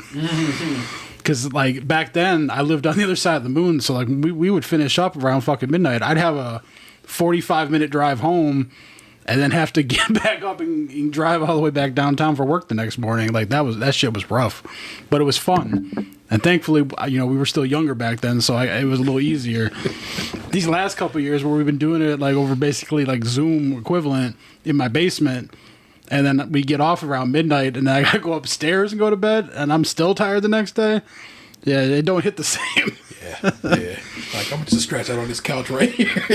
Yeah, there were so many nights where like I was into the show, but then like the entertainment segment would go like 25 minutes. I'd be like, all right, damn, we don't got to name down every video game. Let's wrap this shit up.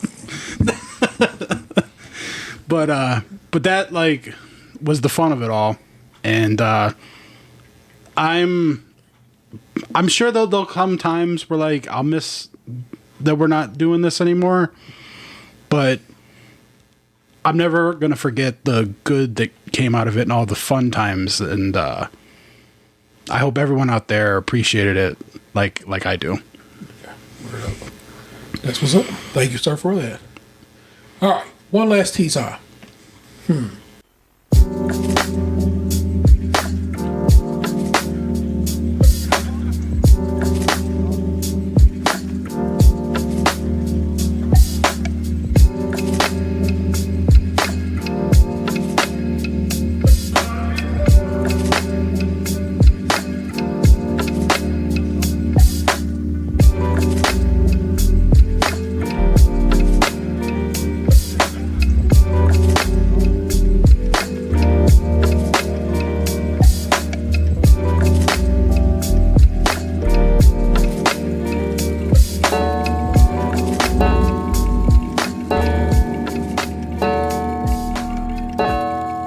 What's going on there? I got my porch fixed. That's kind of nice. Let's see. Couldn't have waited until after 600 to get a new porch. I drove up today and I couldn't find the house immediately because I didn't see the crumbling steps. Let's see. My mama went to Kansas for Mother's Day. But just in general, she was like, let me go visit my folk in Kansas. So she ain't been back since she moved. And my brother hits me up. I was like, hey, man, can you send me a little money? You know what I'm saying? I want to take mom out for Mother's Day. I'm like, oh, that's cool. Yeah, I'll make it happen. So I'll have Vanessa like hollers at me and we make it happen. And then like maybe 90 minutes after that, my sister called me. Okay, mama want me to call you and let you know that Chris has been taken to the hospital. Oh no! When I tell you what it is, you're going to be like, word, that's what's up. And this, that, there. And of course, my first thought was, I just sent this nigga money to fucking take my mama to dinner. He had a cough. And he had coughing himself so hard, he strained a muscle. Oh no! So he started bleeding. And so he was coughing so hard, and the muscle strain, it literally laid him out. He was like on the ground. It hurt so bad. And so I was like, damn, that's crazy. But he's otherwise fine. My brother's fine. Dude, I feel that too because I laid on the couch for so long last night watching like the wrestling pay-per-view and shit that like my back's killing me today. Oh no! Like my hamstrings are all tight and shit, and so like I'm struggling. It goes down. It goes down with the best of them. Us three, you know what I'm saying? Sorry, man. Dude, I get it. I appreciate it that I'm here. Carl Tart and his improv group is doing a show in Pittsburgh coming up here soon. If you, by the time you hear this, it probably would have happened because I don't know when I'm going to edit this. Truly, I don't. It's live. The one's watching. Oh, yeah, okay. So, if you're watching this live and want to go check out my man Carl Tart and the big team, June 10th at... Ooh, what's the name of that spot? Yeah, I need to know the name of it so my person at home don't think I'm just lying and creeping the Pittsburgh. Bottle Rocket Social Hall as where it's going down 1226 Arlington Avenue, Pittsburgh, PA 15210. That's June 10th, 8 p.m.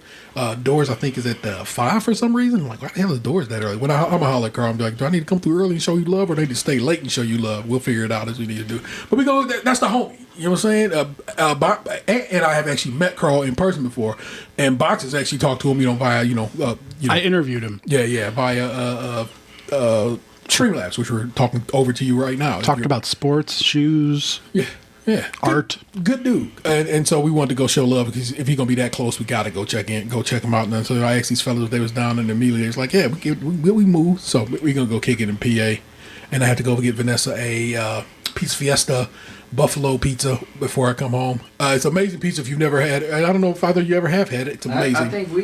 I think we'll need to eat one time at least. It's buffalo chicken and home fries on a pizza, and they give you a real good ranch. I mean, it's no Wingstop, but it's a very good ranch. And of course, get your dip on it. It's very delicious. So I got to make sure I bring my baby home pizza because she asked as such, and I would never play her on that. Sounds like T wants to drive.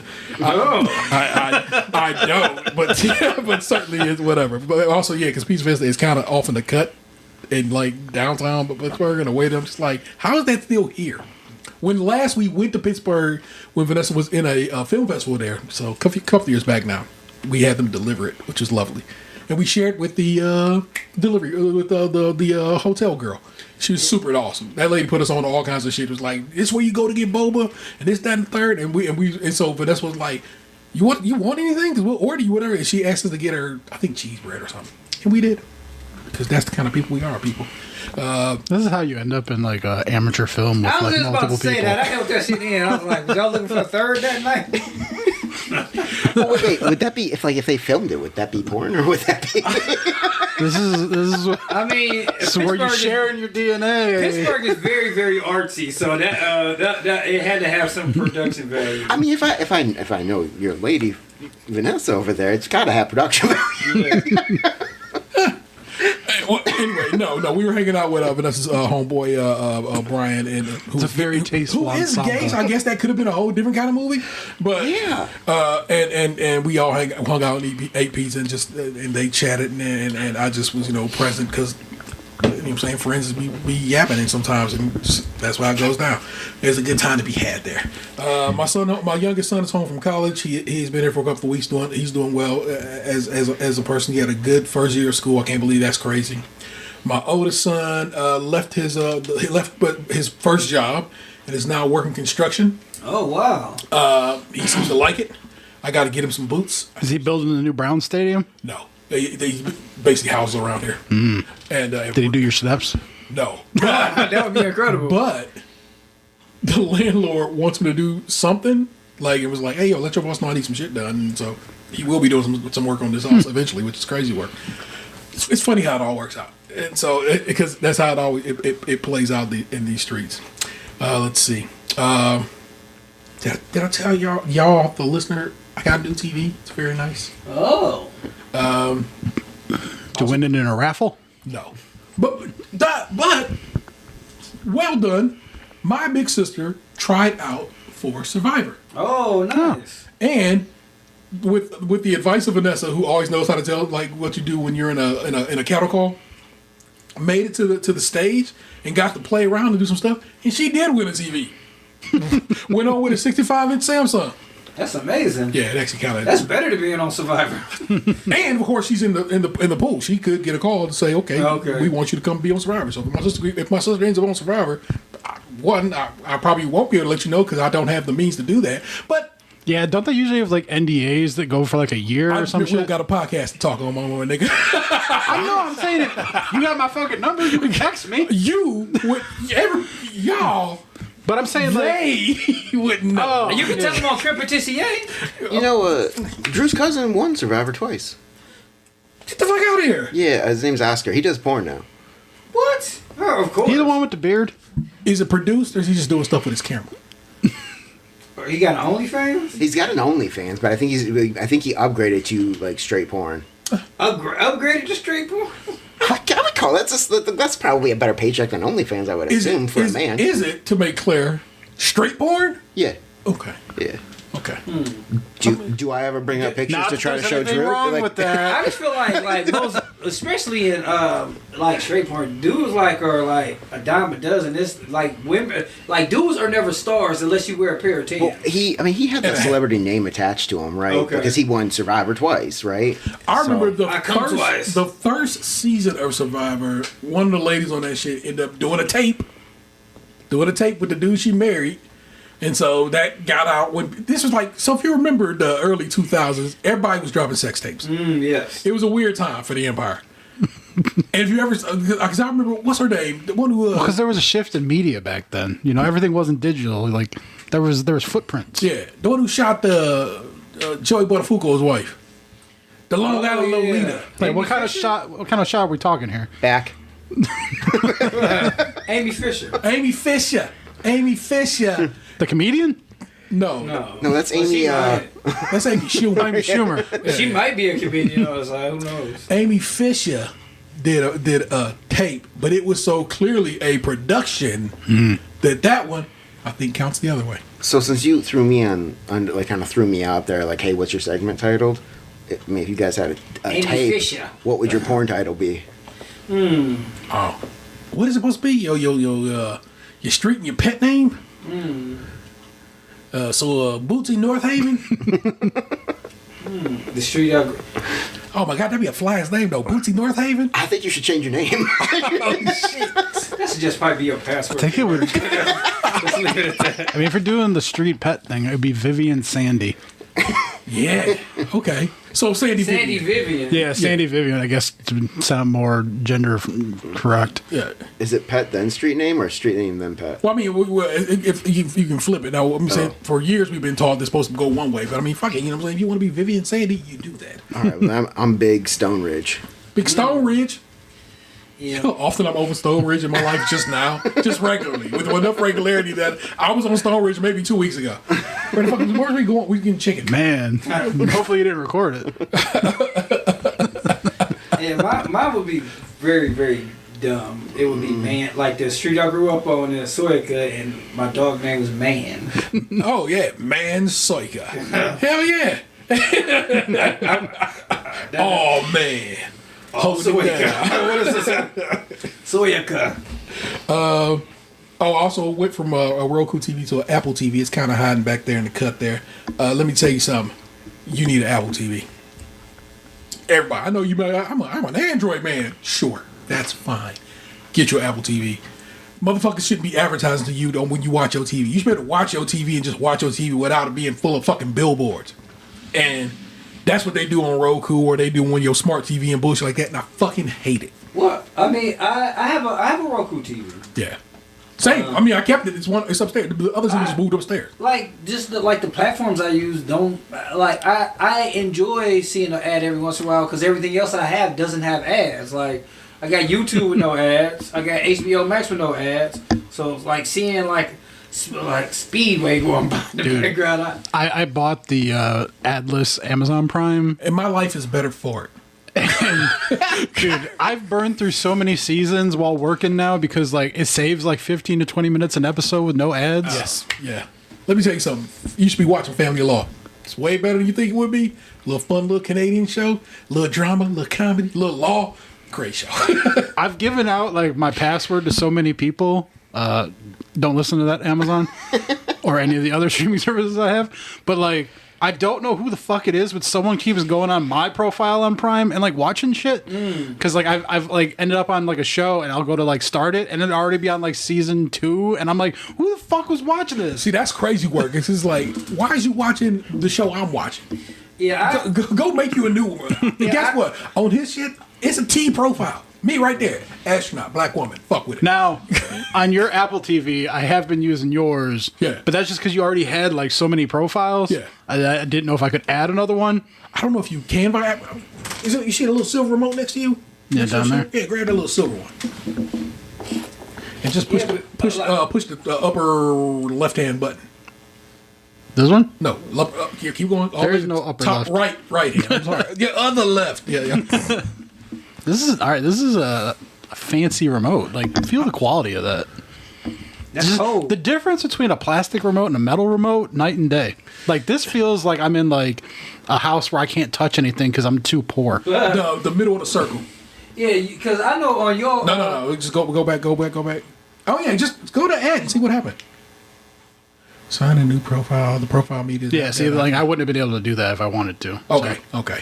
So then, just a little back button, and then there you go. It's very nice. I'm telling you right now, the experience with this has been very nice. Also, that remote is rechargeable. Just plug it in at the USB-C. that is nice. I'd lose that within 5 minutes. So like It's so tiny. on your profile, so far the 5 only. minutes did not. Oh wait, I know how the fuck did I end up on YouTube? Just click the. If you click back, there you go. So you got all kinds of shit you can go into. So can you still watch the Roku programs though, or you just? So I have to watch Roku now, which of course literally the show we're working on right now. I have to watch it on my phone, but it's not casted. It's different on Apple. In this case, I have to mirror my whole damn phone, and so I go to whatever and go look at Roku. But that's my whole damn phone right there. You know what I'm saying? So stop mirroring. Boom. But it's real dope, man, and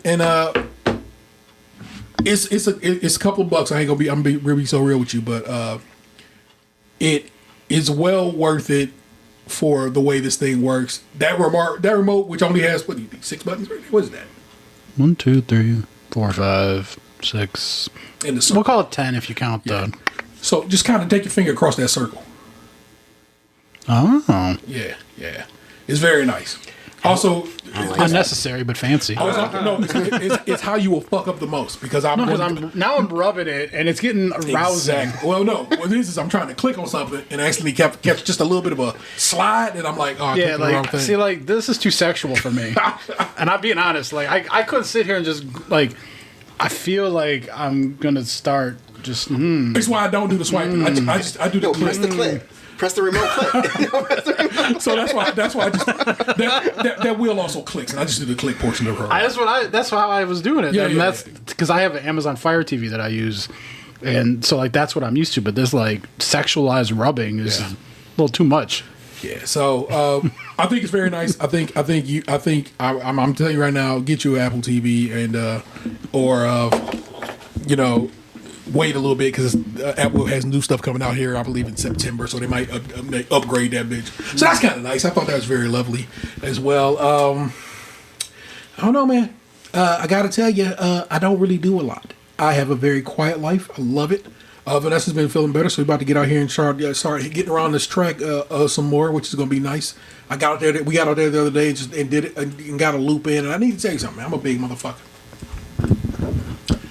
And oftentimes be like, man, my back is not trying to agree with me. But we got around that track, and neither one of us was feeling too bad about it after the fact. I'm like, okay, there we go. Which also means this. I know that means I have probably lost a few pounds because my back acts a little better when it ain't got as much weight on it.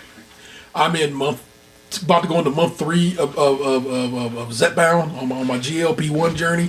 Hadn't made me poop any. Well, I poop, but nothing outlandish. I don't feel like I hadn't been stopped up, and I hadn't been the other end, I guess. You know what I'm saying? So the poop's been all right. So hopefully, as that goes through, I'll get some more weight off me, and then hopefully that'll help me get off of. I jabbed myself with 2 things right before I came here. Nice. I was driving and I could feel the needle pains. HGH.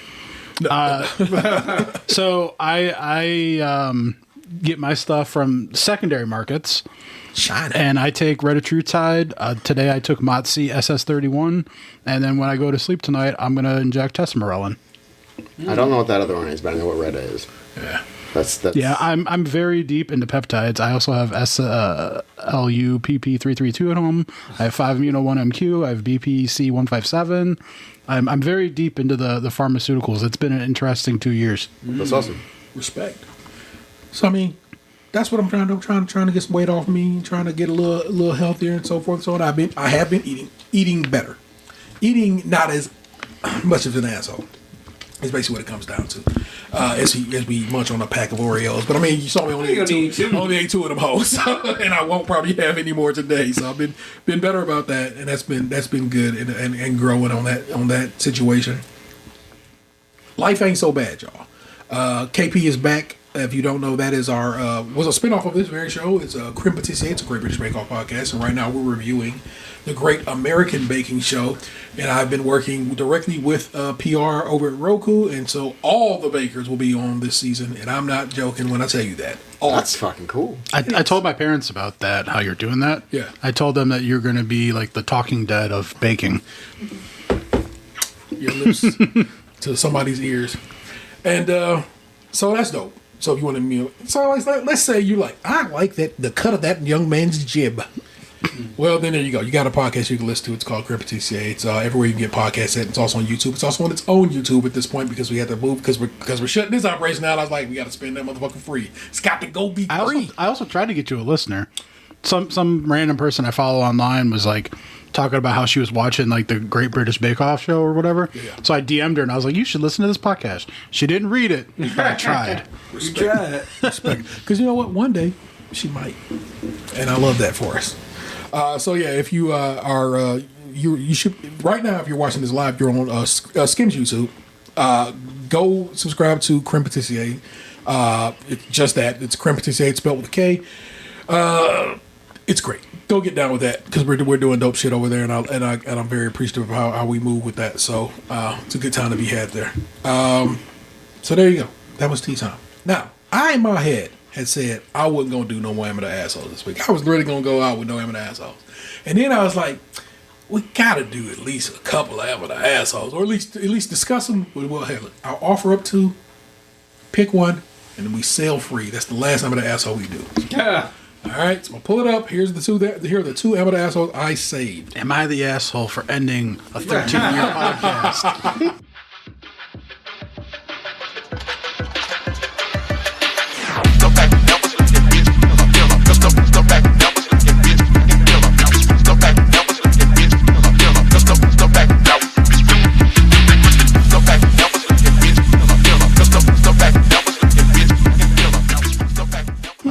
Oddly specific. You motherfucker.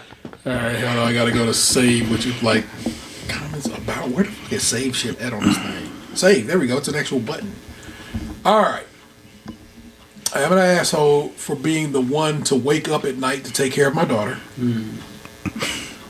Yes, next. And then the other one I saved does not seem to be here, but I got some in here that I have saved. So we're gonna go with this one. Am I the asshole for calling my daughter's assorted boyfriends Baskin Robbins? I like that. So you can have one or Sounds both. like the daughter is really into interracial dating because she's hitting all 32 flavors. Is it 32? I thought it was 31 flavors. 31, I don't know. Okay. I hope she's getting I two never scoops even at a been time. inside of a fucking Baskin Robbins. All right. I did save another one that I think has gotten deleted because it goes down like that in these streets. We're going to do Baskin Robbins and we're going to do this daughter. We're going to do the daughter one first because it's a little sensitive. And then we'll do the Baskin Robbins one because it just seems funny. And then that's it. That's your last Am I the Assholes from me. Okay? There you go.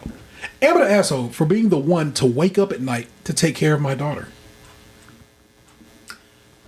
I mean, Is there any more story that goes with that this? just seems like for you to even ask that, like it kind of seems like a reason you got to be an asshole. You're like, because that's just a no-brainer. No, you're not an asshole. Yeah. I'm So, really hoping no. Okay? I'm hoping no, but you got to be yes because you run into the streets for it. This is like the fucking Princess Bride or whatever, where we're like with the poison and taking just the title, which I'll give you more here shortly, but just the title. Could this person possibly be an asshole? I mean, it doesn't sound like it. It sounds like they're fishing for attention. Here we go. Let's ride out. When my daughter was born, my daughter went through the usual steps of crying all night. Mom, who had a rough pregnancy, sometimes wouldn't wake up to her cries. I've always been a light sleeper, so I'd wake up, take care of whatever she needed. Rocking, maybe a warm bottle, diaper change, something. Soothing. I never said anything to her, figuring she would wake up at times when I didn't, so there would be a balance. One time, though, we went out with friends, and she started gushing to her friends what a great baby we had. And she hardly ever needed to get up in the middle of the night because our daughter would mostly sleep through the night. I didn't want to embarrass her, the mother of my child, in front of her friends, so I waited until we got home to bring this up. That's where the problem began. As soon as I told her I was getting up at night to take care of the baby, she absolutely lost it on me. She said, "Why would I do that? Me not waking her up to do it is the reason she now can't wake up when she cries. Says I stole motherly duties from her. I didn't see it as a mom or dad duties, but as a shared parental task. I didn't care if I was the one doing it or not. I just wanted to care for my baby. Mom seems to look at me as some kind of monster for trying my best to be a good father to my kid. So am I the asshole for waking up to take care of our daughter at the night instead of leaving it to her mom?" There's an edit, so we'll get to it. But there you go. With that, now is this man an asshole? for asking this question. Yes. Yes. No, yeah, I agree with it. He's not an asshole for his actions. He's an asshole for his actions. Like, I mean, that wife seems like a kind of a nutbag a little bit. Like, right, like there's no situation here to where like what is he expecting from this? Like he's gonna go back to his wife and be like, "Look what the fucking internet said." Oftentimes they do. That's fucking. But also, that is so clearly postpartum. That woman is going through some things, and he's probably even more right to be waking up to go take care of that kid because she needs the rest right now, and she'll be better. Sure. As time goes on, she'll be fine with this. But let's check out the edit and make sure, because if all I know, them motherfuckers say she left me and they took my baby. Because man, it's Reddit, so it goes down. Could you imagine coming back to Reddit and saying some shit like that? Like, she left me and took my baby. Thanks, Reddit. Yeah, I'm telling you, I actually can. So, edit one. I can't believe how much this blew up. I've tried responding to as many comments as I can since I originally posted this. I want to add some additional context for some of the more common questions. I work between 9 to 12 hours a day, 6 days a week. She was also working. We had very little overlap as far as time goes. Conversing about what was going on presently was usually our topic of conversation. Mom was never really one to ask how my day was or how things were. And if I asked her, it was usually a mumbled groan. So I typically didn't share much. It was always more of a thank goodness you're home kind of vibe, and I left it at that. The fact that this wasn't a topic of conversation seems to be confusing for some. Mom wanted to track all feedings and diaper changes, so she had downloaded an app to her phone where she and I logged everything.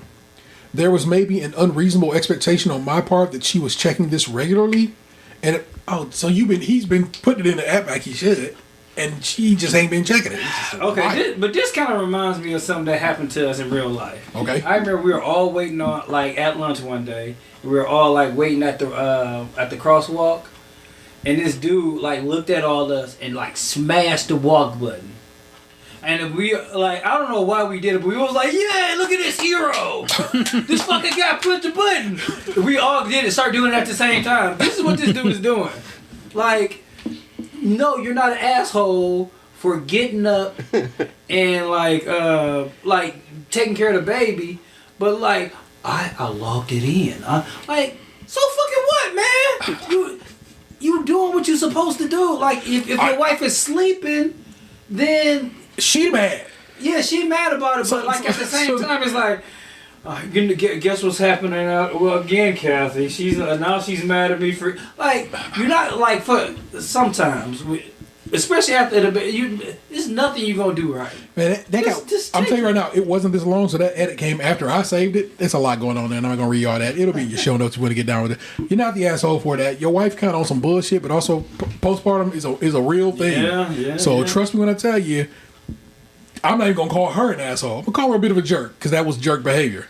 Don't be yelling at me because I'm doing what I'm supposed to do. Because I gotta trust me when I'm telling you right now. I was up with Xander every night for when he was one. I had gotten time off of work. They gave me the whole parental leave with my oldest, and two, it was easy. It's like, oh shit, you hungry? Let's get that done right quick, my guy. I get a bottle for you. We straight. Yeah, when they're small, it's pretty easy for the most part. They only want 3 different things. They want to get changed, they want to eat, or they want some milk. Or they just want to kick it. You know what I'm saying? So, I mean, if this lady keeps fucking around, this guy's going to abandon this family, and that child's going to end up going to prom with its sibling. Brother. All right, let's get into the comments here. Laugh my ass off. Okay, I don't want to laugh at your wife's feelings, but I have a boyfriend who has not gotten up at night in 15 months. Even if I ask him, there's always a reason why he can't. Always. I'm fucking exhausted, especially now that I'm working again. I'll go to bed without eating or showering because I'm that tired. So all that to say, your wife should be profoundly thanking you, and you very discreetly talk to her afterwards. You would have been the asshole if you embarrassed her in front of everyone, but you didn't. Also, she needs to know the truth, not the asshole. Okay. Yeah. Embarrassed her in front of everyone. He put it on Reddit. I mean, ain't no name. It just say mom. Oh. You want to say hi? What's up, child? You show Dad? I'm sorry. Are you? Why you sounding like that? Are you okay? Hello? Yeah. Yeah, we're. Oh, you still sleep easy on it. Yeah, well, we're almost done. Yes. Yes. He's like, come on, boy. Yes. You can see me, right? All right, I'll call you back in a little bit, okay? Oh. Your father has on Knicks colors. Oh. We're going Mets. You okay? Fuck the Knicks. He's wearing a Mets hat too when he showed up. I know. That's why I said Mets. He's full New Yorked out. This more New Jersey. It's not New York. It's Queens. So I'm saying we do it like that. All right, one more comment from this one. Yeah, OP, if she gets mad and dumps you, I'll marry you. Laugh my ass off.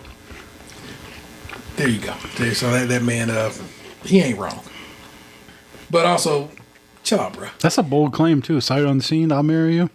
Yeah, I mean, I feel like, especially there in my house, there was really no gender roles. Like, I cook and clean and take out the trash. Like, where's the line there? Like, shouldn't I be able to slack off somewhere? Yeah. All right, last one. Last one. Oh. We raise one up for the amateur assholes. We do a little, I don't know, assholes high. A little butthole.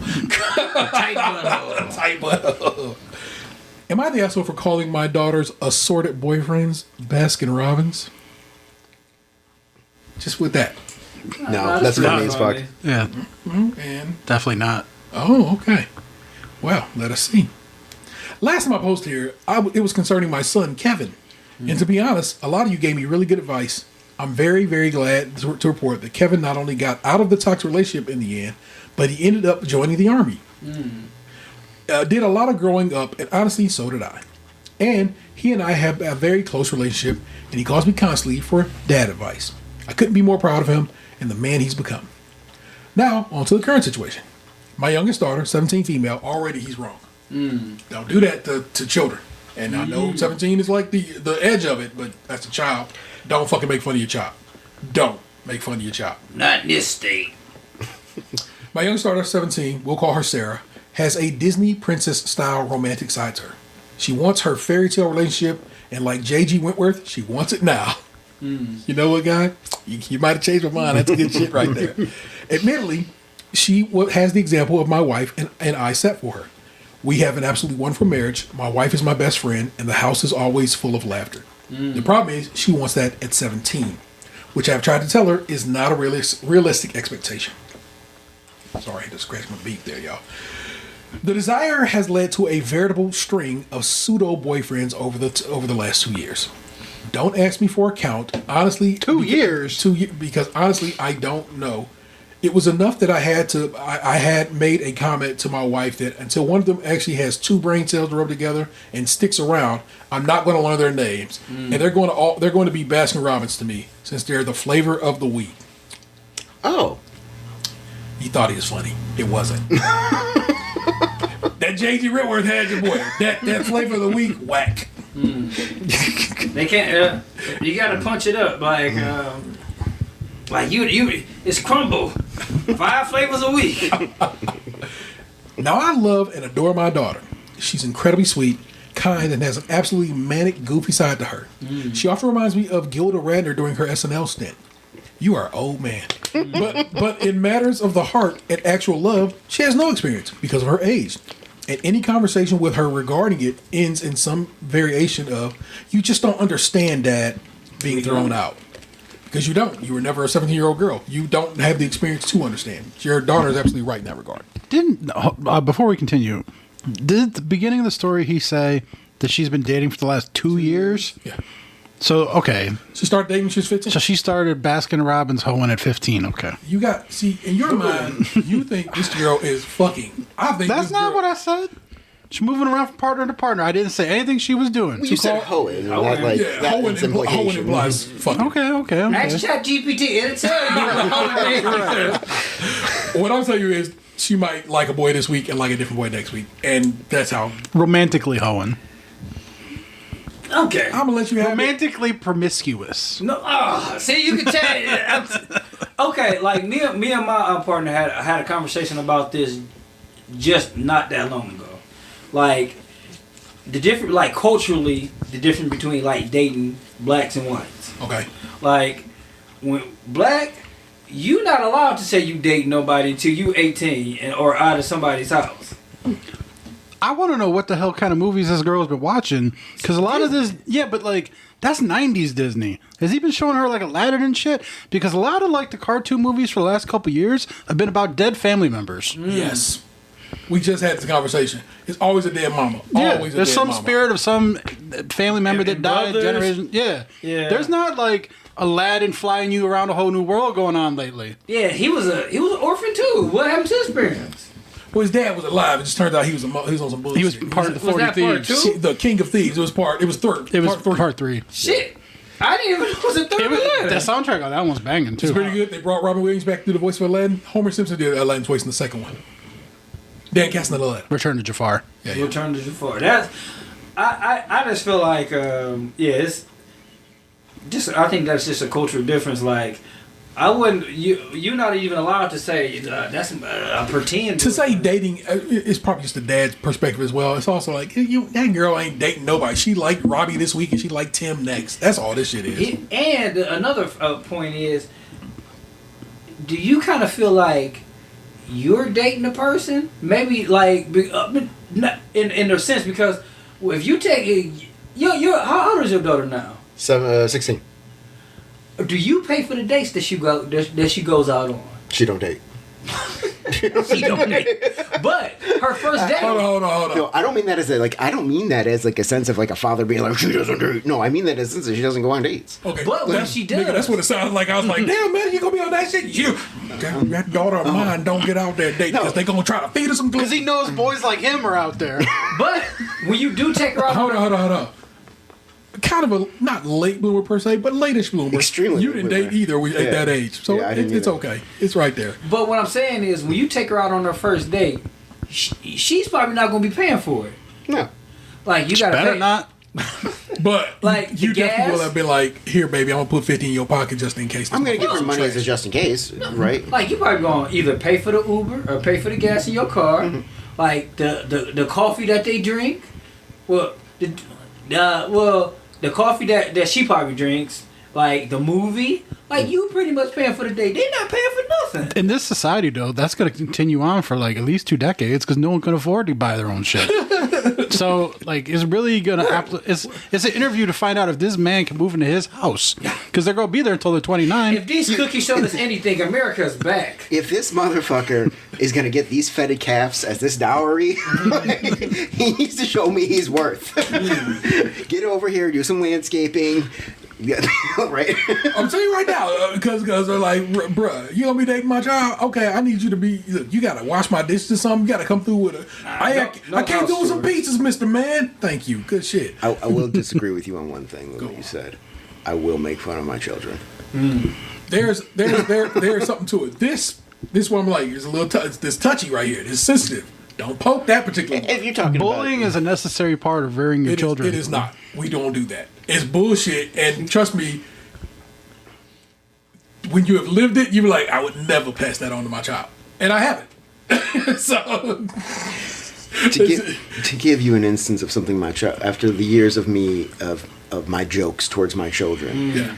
it has put my child in a sense to where she knows she can say what she wants, basically. What it is, I've also been there when somebody else has tried to joke about your child, you be like, hold on, motherfucker, real fast. Well, yeah. But that's how families are. The jokes are for You know? us. They're not for you. Oh. It's like people talk shit about Cleveland. Like, I can talk shit about Cleveland. You can't. But say something else, Ari Spears. I can make fun of my kid. You can't. Like, it's got my daughter to the point where she's extremely quick-witted right now. Yes. We were even riffing back and forth. Like, me and some friends were over. We were going back and forth. And, like, she tried to get involved. And, like, I'm like, all right, fine, let's go.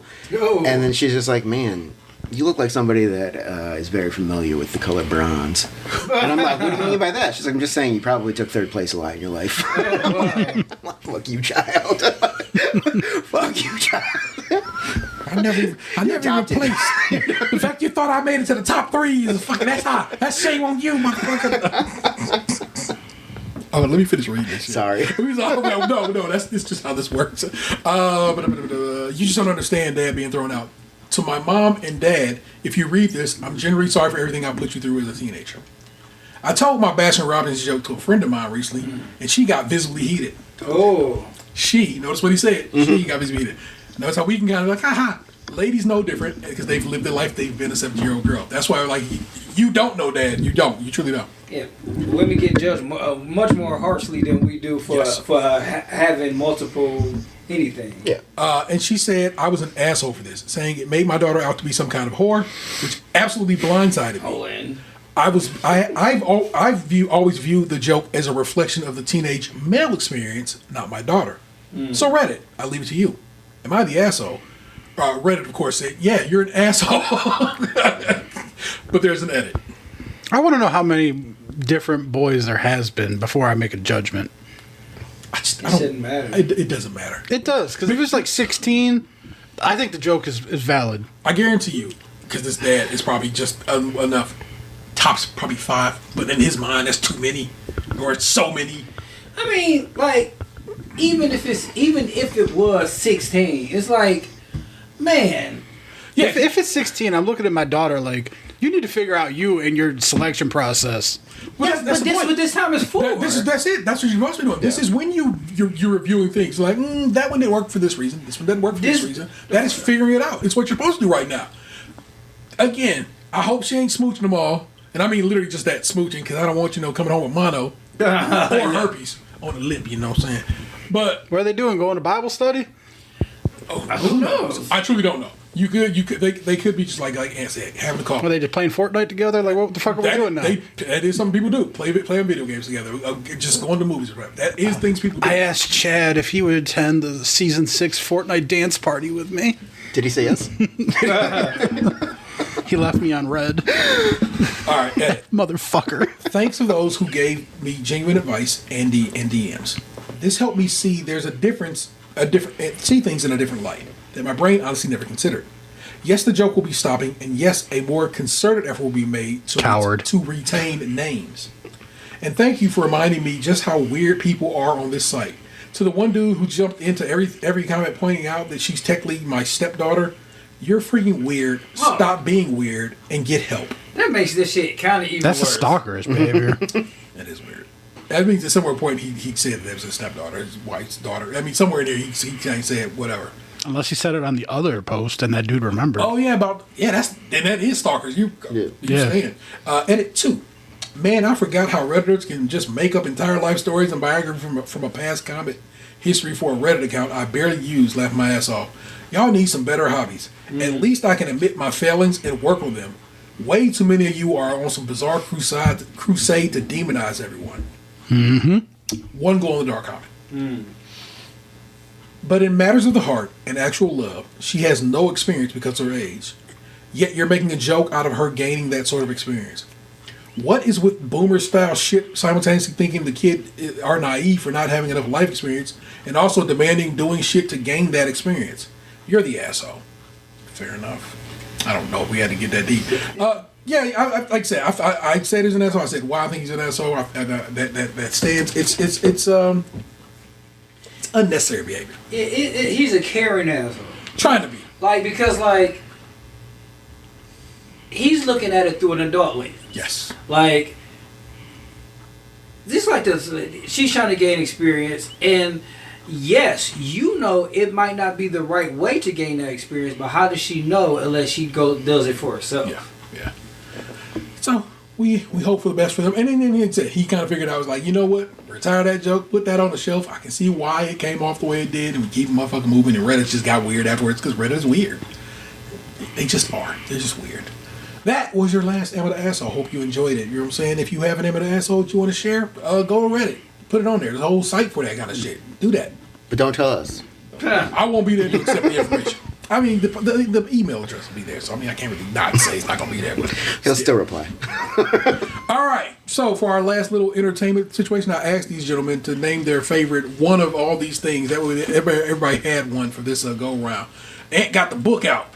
I looked for my Ooh Kill 'em book, so Oh no! I couldn't find it because I was sick when we moved, and a lot of my stuff I still haven't found. Just in a box in the basement somewhere. We hope. Or stolen. Who knows? We hope. That's all I got. Who wants to go first? Cause I got a lot of stuff.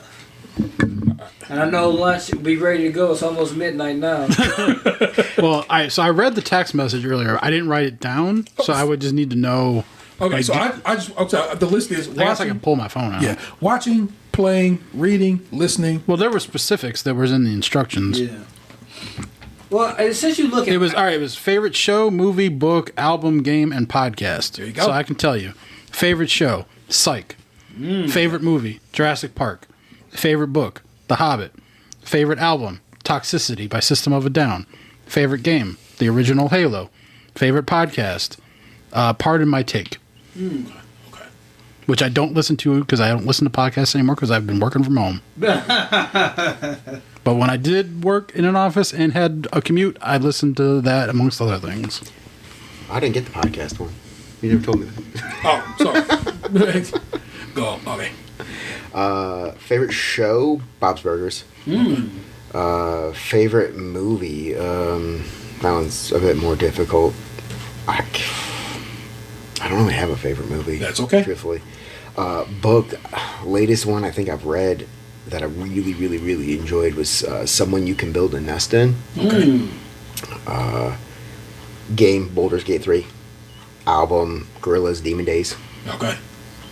I'm a Plastic Beach man, but I understand. Plastic Beach is great, but Demon Days is that special place. Fair. I just recently found out that the Gorillaz guy was the one who sang that song in the 90s. Woo! Oh, you just heard that? Yeah, I had no idea that was the same guy. I've listened to both of those things. From the guy from Blur. Yeah. All right. Box, Ant, you ready? Sure. All right. My favorite shows, Flea Market Flip. Yeah. Like currently Hacks and Abbott, and all time I guess would be The Office. I could probably watch that anytime except for Scott's Tots. My favorite book is Hearts and Atlantis by Stephen King. My favorite game or games, Red Dead 2. Pretty much any GTA game, and The Warriors on PlayStation 2. My favorite album, B by Common, or I'm Still in Love with You by Al Green. B, 21 years old yesterday. Yes. My favorite podcast, of course, SKiM. The Inconsistent podcast with Rob Hayes. The Mundane Festival and My Mama Told Me. My favorite movie, Thor Ragnarok, Step Brothers, and Pee-wee's Big Adventures. Word up, word up. All right. Oh, not done. Okay. My favorite store to go to, Ollie's or Ross. Okay. My favorite cookie is oatmeal raisin. My favorite color is orange or yellow. My favorite smell is mint or vanilla. Okay. My favorite year is 2008. My favorite sandwich is either a chicken parm or a turkey sandwich. Who's Parm? Chicken parm? Who's Chicken Parm? See, that's the thing though. I can never find a good one, so I'm still searching. Fair enough. My favorite car is a BMW G-Class, and my favorite pizza is cheese. Okay. All right. Ooh, kill him. I wish I'd have found that book. I've been looking for it. My favorite show is Ted Lasso. It So good. has become my comfort show in a way that I think y'all don't understand. I watch people watching Ted Lasso on YouTube all the time. Are you fearful of the new, we're calling it season? Yeah, season 4. Okay. No, not at all, because it's like they bringing back who I need them to bring back, and the people who aren't. I mean, it's not whatever. He's gonna be coaching women's soccer. That'll be a fun time. And if it's not a fun time, I got 3 seasons of a show that I love already, so it's all to the good. But we pretend this one doesn't exist. Yeah. The Matrix is my favorite movie of all time. It's the first thing I played on this new TV. As I sat down and I was like, we're going to put this bad boy through its paces. Did you see the Cosm Matrix experience? Nigga, I can't wait. Because you know, we get the Cosm down here, and I know it's going to be one of the first things they show here. So as soon as tickets go I saw they did a Harry Potter one. I can't wait to go to that. God, the castles all around. I don't really try to support J.K. Rowling in any way, shape, or form, but I get how that would be amazing. Mm-hmm. So yeah, I definitely want to see the Matrix and Cosm when they get that all built up downtown here. It is a movie that holds up so well that I don't think people understand how good it is. You go watch The Matrix right now, and I've watched people watch it, just like I watch people watch Ted Lasso on YouTube, and it's like young people who don't know no better or whatever, and they immediately when Morpheus says, "We marveled as we celebrated our new invention AI," and all these motherfuckers be like, "What?" As if they didn't know we knew about AI 30 years ago, but yes, we did, and we knew it was bad then, we know it's bad now. Relax. But it's also gorgeous on that TV in a way that the 4K edition of The Matrix is so pretty. It's like, I know you're like, ain't that movie just dark and this not? Like, no, when you see proper color grades and shit, and it's just like The Matrix is The Matrix, and you should be fucking with it. Saw Speed Racer over in that, what's that theater over there? The one with Matthew Fox? Yeah, and orange, silver. Yeah, the silver screen cinemas. It was the only one that was playing it locally on when it had its little theater running. So me and Xander went to go see it. Speed Racer 4K is insane. Is that with John Goodman? That one? Yes. One has become a cult classic in the years since it left theater. I know a lot of people. I've never actually seen it. A lot of people didn't fuck when it first came out. It's so anime. I wasn't a Speed Racer kid, like with the cartoon. I never cared, so I never bothered to watch the movie. Because I know you kind of move with anime. I'm not saying you're a huge anime fan, but you fuck with anime.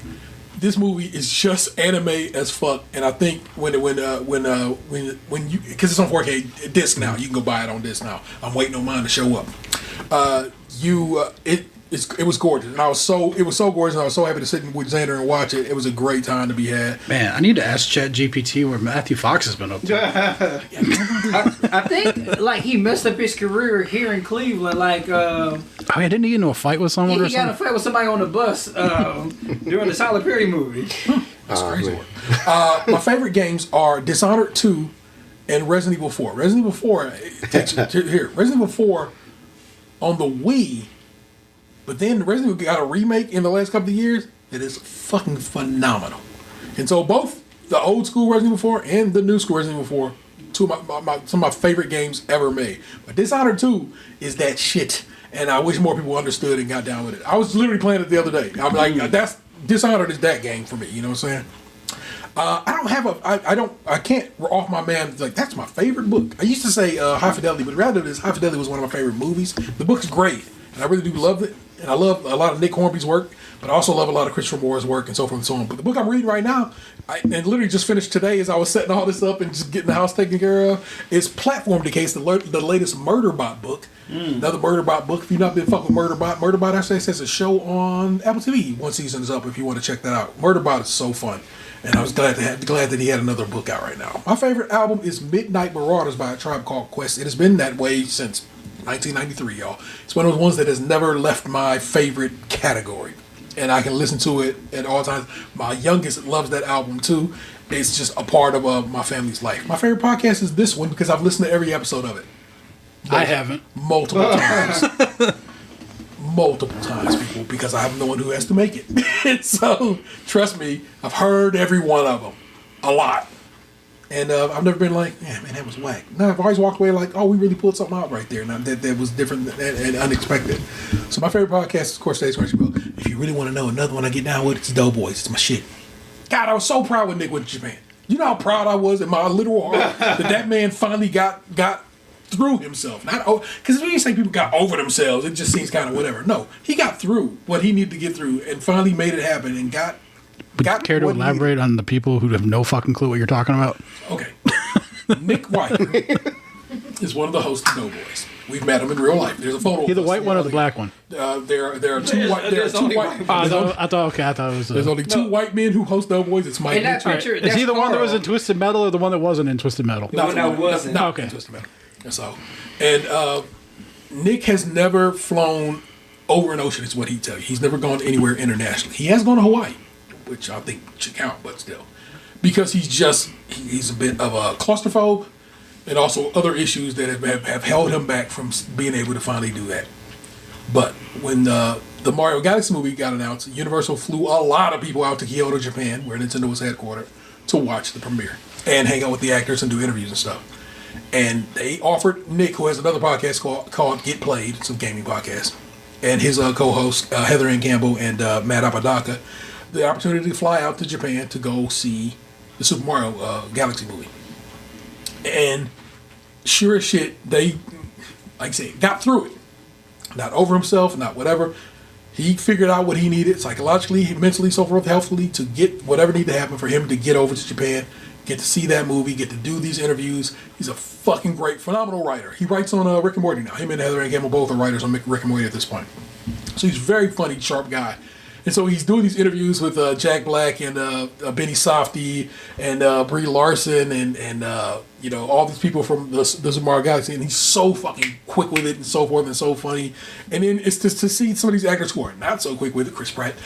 It's hilarious because it's like, oh, you missed it. You ain't know. I mean, in fact, him and Chris Pratt have met before because Chris Pratt did Doughboys because Chris Pratt starred in a movie called The Tomorrow War with Mike Mitchell, the guy from Twisted Metal. Yeah, I've seen it. Yeah. Good movie. Fine movie. A fine movie. You should watch it. It's on Amazon. It's a Prime movie. It is a Prime movie. That's exactly what it is. And so, of course, Chris Pratt don't remember that he met Nick Weiger on a podcast, but he did. He had. I just found that amusing. But it was real. It just made me real proud. And I know it's weird to be proud of a stranger. It's that parasocial bullshit. It is what it is, people. But that's what it was. And so, respect due to my man Weiger for making it to Japan. Doughboys is my favorite podcast. This is the podcast I've listened to every episode of. It stays right here, milk. So there you go with that. Well, people, I'm gonna give you the outro, even though it serves little to no purpose. But I figured one more time would be a good time to do it. If you like hearing us wax poetic about all things Cleveland and ourselves, please like, comment, hype, and subscribe. Hit the bell for notifications. We're here when we're here. And if you want to join us live, that's what's up, and on podcast services otherwise. Consider buying a shirt over at tpublic.com/StageCrunchy and Milk. /user/Stage Crunchy and Milk, all one word. Crunchy, of course, being spelled with a Hey. All the new T-shirt designs are generated by ChatGPT. not ever. I can say with the full force of the full brunt of everyone, every design that we possess on that website, I paid somebody to make. And they use ChatGPT. And also, it was years ago, well before I was going to say, it wasn't even made. yeah. So I'm very, very respectful. I love that I made a point to pay artists to do art, and that's what we fucking do in this fucking family. If you don't know, That's why I'm going to be excommunicated. if you don't know, the K and This SKiM. family makes porno. Black artists tearing this family apart. The K in SKiM is directly from a man to my immediate left. Adam Wade said, "If you spell it with a K, I'm in, because that way it abbreviates to SKiM." His words is why this show is abbreviated to SKiM. Stays Crunchy in Milk. Would have been Shim otherwise. Scheme. I don't know what you do if there was a C right there as opposed to a K. We'll never know. We'll never know. It made the whole thing flow too, with your blurbs. Just being able to say Crunchy being spelled with a K. It added a little something something. Just a little sauce. Because we're Kardashians. It all goes back to Ray J. Superstar. Watch his next tape. You won't hear that name at all, but you got it live. Shut the fuck up. My bad. With no production value, you just lay there. Feel free to give us a call. 216-264-6311. That's 216-264-6311. We certainly love to hear from you. And hear from you we have. I'm going to read this email first, and I got some clips I'm going to play for you off my phone. And I'll edit them properly into the edited version of the shows, but we'll play them through the phone here. This is from April, who wrote, "I'm going to miss you guys. I'm going to miss listening to all you guys together. The days you were at work and the bird showed up," word to Jasper, "that was an unpaid contributor. The Puerto Rican Poppy with his family on the journey, listening to the different states they went to, what they learned, and hearing his kids grow up.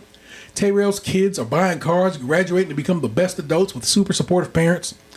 Tatum was my disagreeing person. If I thought he was going to say right, he would say left. I never knew what his opinion would be, and I love that. But sometimes I would be like, can we be on the same page once?" Maybe. And Lunchbox, my crush. Oh. "I'm going to miss the hoodie and beard. Super sexy. You're sweet, thrifty, Canadian going, witty, knowing, R&B, and you are an amazing person. Love, April." If you heard us earlier in the show, Box himself shouted out April. There's a love there that is to be sad. April's husband gonna be mad at Box one day. Good thing I ain't in Florida. All right, I'm moving to North Carolina. Come on and raise up. Take your shirt off. Twist it around your head, spin like a helicopter. We gonna head to my old. I found my wife on Instagram last week. She just don't know it yet. We're gonna head to the Google Drive, and we're gonna play some various little things here. This first one is from Michelle, and let's see if it'll play. Is that gonna play? Oh, it is playing, but is it not like? Oh, I gotta crank that up so hard. These guys Hold on. Stays Crunchy and Milk. Man, I don't even know where to start. These guys have been a part of many lives for over 13 years, and it's been a pleasure to hear about your lives, stories, all of the wonderful recommendations for food, and mostly for me, it's just been really cool to hear some insights on some of the really heavy things that are happening in the world, and to know that, you know, there's a place I can listen to people that think the same way I do and care the same way I care. It's been a joy to listen to you all grow over the last 13 years. watching your kids grow or hearing your kids grow, hearing about all the stories of your lives. You all did a podcast on my wedding in 2021, which was pretty cool. I love you all. I hope that you all continue to dunk lots of cookies in milk and continue being the wonderful people that you are. I love you all, and I will miss the show tremendously, but I am very proud of you all for sticking with it over all of the different times of your lives where I know you had other things to do, but you still made SKiM a priority. But I love you all so much and super proud of you, and know that you're all going to do great things. Mwah. Lovely. All right, and this one is This kind of reminds me of like the people who fake their own death so they can listen to people at their own funeral. like fucking Mona Lisa Saperstein and John Raphael right now. oh my god. This is from the homie Rachel. I think it's only like 19 seconds, so this one actually should be really quick. Shout out to SKiM Pod and their years and years of providing entertaining content. I wish them all the best and success in the future. Shout out to my buddy T, over a decade of friendship. Hope you have a great day. See you later. There you go. Thanks, Rachel. This is, of course, the homie Chalfie. Hey, what's up, Stays Crunchy with Milk? It's your homie Chalfie. Just wanted to get in. Hopefully I made it under the wire. Just wanted to share some memories I had. I remember like first listening to the podcast. I came in during the era of like the lunchtime podcast. And I really I thought that was the coolest because it just, I remember saying this a while back, like just being a fly on the wall, like almost overhearing the table next to me. And you guys just talking and having a good time, and it was just like such a unique experience and really felt like truly organic and like a time stamp where it was just like it was this day at lunch, something where I would go home if I were in that room with you guys and be like, man, listen to this, there were these guys sitting next to me and they were talking about this thing. And so that really drew me into the show. And then just the evolution of the relationships and you know, Gabe taking his trip, kind of going through, his RV life and just all the different changes and things. It really is just nice to have been a part of your guys' lives and just hear you grow and change and highs and lows and all that stuff. But just mostly just show how to be friends, how to support each other. And even if you do have disagreements, you still work it out in the end. And that's a beautiful thing. So thank you for 600. You guys are amazing. Peace. That man's been in my car. Yes. Which is crazy when I say it out loud because he lives on the other side of the country. Yeah. But he's been in my motor vehicle. Yeah, we had Pequods with him. Got Pequods. That's on my list of questions for one of the guests this week because they're from Chicago. Go ask about pizza. It's all good. Last one. It's the homie Nick Jew. Maybe it says it's still processing, but I know that's on my phone in another way, so we're going to skip off of this one because apparently that didn't download properly on the old Google Drive. Basically, I had to take the shit, upload it, and then download it. So Google Put my Drive game down, flip it in reverse. is one of those. It's not that great. Like I found the old phone and I took some of the pictures off of it and I put it in Google Drive so I can have it on anytime, and it didn't work. all right, if this don't, because this is coming out of my text messages, and so Apple be weird sometimes, y'all. I think that you are probably recording the last SKiM. I hope I didn't miss it. If I did, charge it to my head, not my heart. If only you gets to hear this message, I still think you need to, but hopefully I made it in time for you to share it with your audience. I do not remember how I came upon y'all, but it's been a long time. Back when Ant was a single guy, and now he's a whole dad. And Box, a homeowner, a collector, distributor, a master Pokemon catcher, and Gabe, before he drove across the entire country with his family, was on here every week. I remember doing Oreo testing with y'all. I think I got the nastiest Oreo ever, the Swedish fish one. Oh, yeah. There you go. Like, I feel like I have been a part of the SKiM Pod family for a very long time. And especially T, my internet best friend turned real life friend, play auntie to the children who are now adults. It's wild. Congratulations on a hell of a run. I really think that people don't understand what it takes to have a podcast run as long as y'all have, with the level of pre-production, post-production that you do, the innovative am I the asshole that people have stolen, or maybe not stolen, but I believe people be listening to stuff and don't really say that they are listening, and then they take your ideas. Ask me how I know. All kidding aside, you all did a wonderful thing for a really long time, and you will be greatly missed.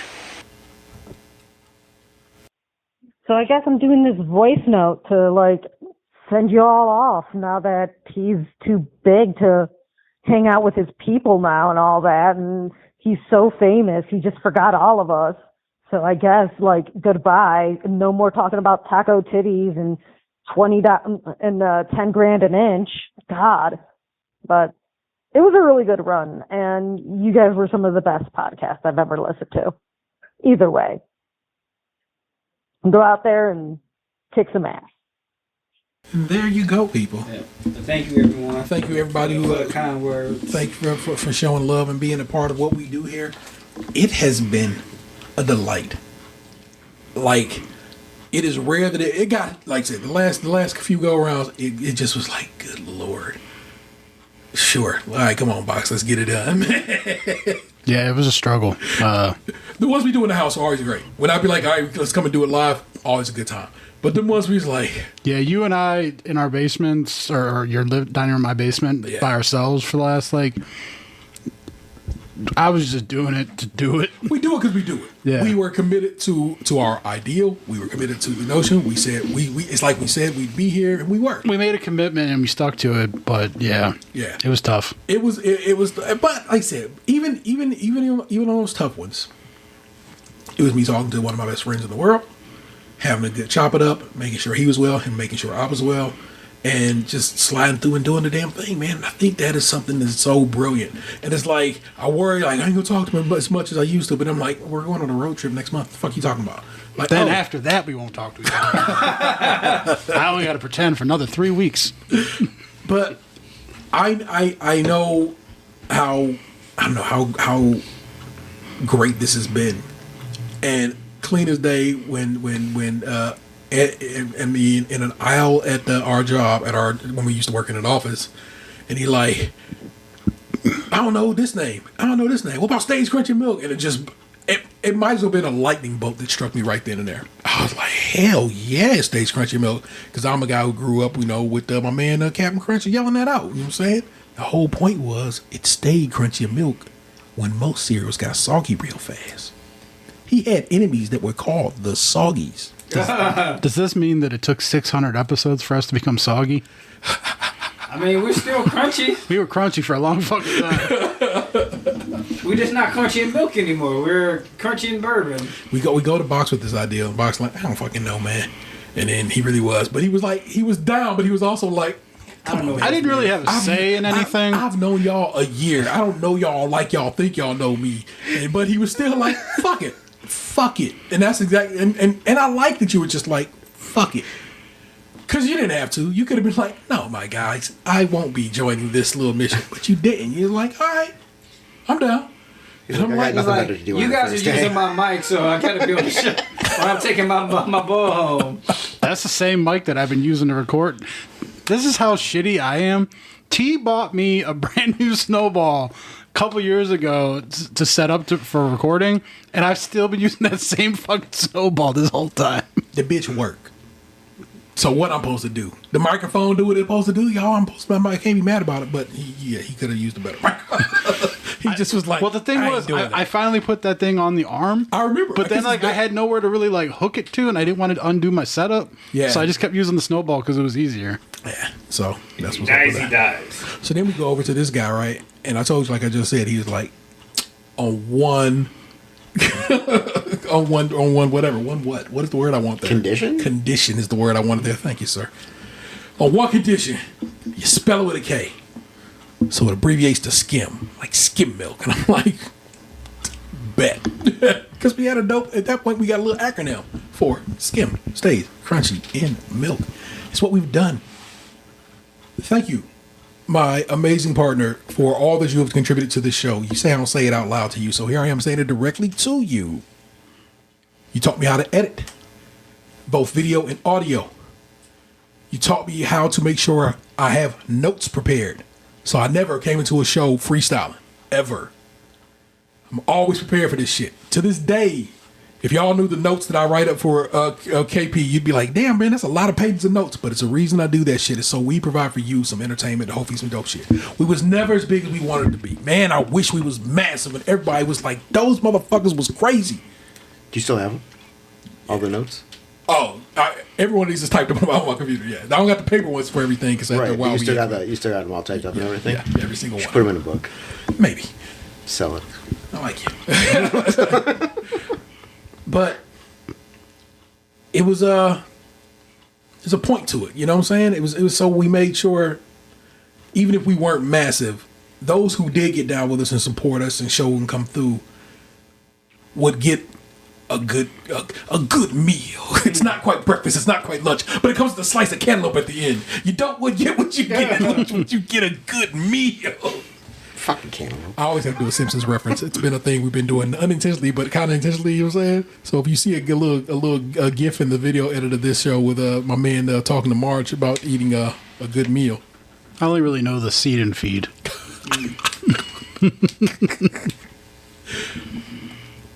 It's been a real good time, and I am as I said earlier, I'm grateful for all of you guys' existence in my life and what you brought to my life. Yes, what you brought to this show, this bit of entertainment, this little bit of recklessness that we did for a very long time, celebrating each other in all our lives and all the good, the bad, and the not so good, the not so bad. See what I'm saying? It's been a real fucking dope thing. Let's give it up for Halal guys for being every bit as good as we hoped it would be. We got to eat that shit. Let's give it up for Federal Donuts for it turning out to really have some fancy ass tasty little donut situation. Gotta give it up to them. Let's give it up to Pequods for really having an amazing kind of pizza that I'm kind of like, huh, that's pizza right there. You're doing some things right there, man. Word to Detroit for being Detroit, man, and making it so comfortable. And that's eating weird fish flavored chips. It was what was going on? Cuddle flavored joints. You remember them shits? I do. I didn't need any. It's a wild boy. This felt real bad. But Buddy's is like the Buddy's Pizza is so part of our life. I've gone to Buddy's Pizza like the last 4 times I've gone to Detroit. Yeah, man. We went to this toy store up there, Sergeant Red's beautiful toy store. Like saying it has basically old school toys, Transformers and shit like that. It's an amazing little fucking situation. Love going up there for that, man. Just I don't know, man. Yeah, here's something. So every time we go somewhere, and yeah, maybe you the listener don't know this, but I, the friend of this man knows it. Box will always throw a little something on the schedule just for me. He'll do something for Box, for Ant too, but always be like, I got this record store over here. I'm gonna go check that out. And he had already plotted it out. It was already in his damn GPS most likely. So he'd slide me over to a little spot so I can go see some shit just for me. And I think that's wildly special. Me and Box have been to DC a couple of times together at this point. You know what I'm saying? Ted's Bulletin is a restaurant we went to because Ant knew about it. On that trip that we were supposed to go to one place and we ended up going to DC instead of that one place, we drove through that one place. It exists. But we ended up going to DC that first time. I have this gorgeous picture of Box and Ant standing next to each other looking out over the Washington Monument at the reflecting pond. That's me I guess Abraham Lincoln to my back and me taking a picture of them out there looking at it. And it's just like one of my favorite things that I've ever done. It's a great picture. It's one of the best things I have in my possession because when people ask me if I have black friends, I'm like, yep, see?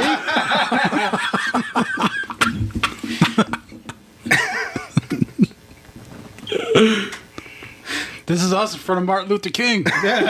Oh, yeah. We got that one in front of Martin Luther King. It's not as good a picture as it could be. We needed somebody to take that picture for us, but we worked it out. We did have someone take that one. I thought we took that picture. I thought we just did the reach. Somebody took that for us? Yeah. They not good photographers. The dude It was a took stranger. It's not like we did, like... Hold on. Because the dude who took pictures of us in front of the Rocky statue took 1,000 pictures, and we didn't give him a dime, and he was not happy about it. That man expected to be tipped. We did not tip him. You guys have made some enemies through the years.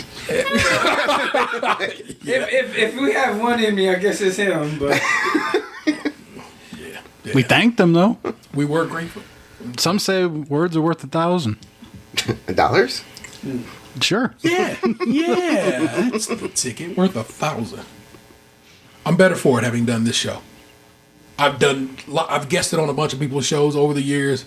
I do a whole another podcast. I do actually 2 other podcasts now I think about. We do Cadillac on Mars. That's a once a month dealie. So you get now that Chalfie hosts that one. All I gotta do is show up. It's lovely. Tell you something, man. Just it's not a lot of shows I get to just show up on, but that shit right there is very relaxing. Like my heart rate right now is probably like I've closed my exercise ring today, sitting here talking because I'm doing this. When I'm the guest, when recently I was, it don't even budge because I get to just check that out. Yes, it's a good observation there, host. Love that shit. But I don't know, man. I celebrate us. I celebrate Stage Krunchy and Milk and all it's been. It's to tell you straight up, I'll never do it again. It would be a goddamn lie. But I have no plans, so I'm not going to tell you this shit could be. It could be here in a couple of days. It won't be, baby. You won't even see this episode until I feel like doing it, because then I have to go through and edit myself crying. Which, trust me, I've done it once before. It's a lot. I mean, if I'm being honest, the thing about this was we said we were ending it here, but I never said I wouldn't do it again. That's what's up. yeah, I mean, Who knows what the future holds? Yeah. we're gonna be in the car for a few hours and all our phones record. Yeah, that's fucking real. So you know how it is. Like some people thought they'd never see Jordan in a Wizards jersey. It happened. Well, you do own the car. That's kind of why he flushed our back. Like, I'm putting on the 4.5 because I'm driving. One more time, I gotta pay my gambling debts. For real. That is the 216's own Tatum 216. Good night and good luck. That is the Right Reverend Lunchbox 2099. Do you one last blessing? And we decided to do jazz hands, right? Because we didn't want to do the cross because that just seemed a little sacrilegious. So we do jazz hands. There's not enough production value in jazz hands. That is only in spirit fingers. That is the motorboating madman Wild Wild Way, co-founder of this very product you're listening to right now. I missed y'all. Thank you so much for having me. I really appreciate it. I will be dumbfounded to find out if my secret brother actually listens to this show. Oh man, you gotta send it to him. I want you to know how much I care, and I sent it to your first secret brother. We got a secret podcast. Truly couldn't have did it without you. Oh, you could have. You really could have. Wouldn't have done it without you. Fair enough. Thank you. We did for 585 episodes. Wouldn't have done the last one without you. Listen, guys, I told you what was going to happen. I told you straight. He's Jerobe. I am going out to get milk. We ran out, right? Jerobe Wide. I am the internet's Tayrell 713. Don't make me push into traffic. We'll do it again next time. Peace. What happened to your ass? It used to be beautiful. Stays crunchy and milk.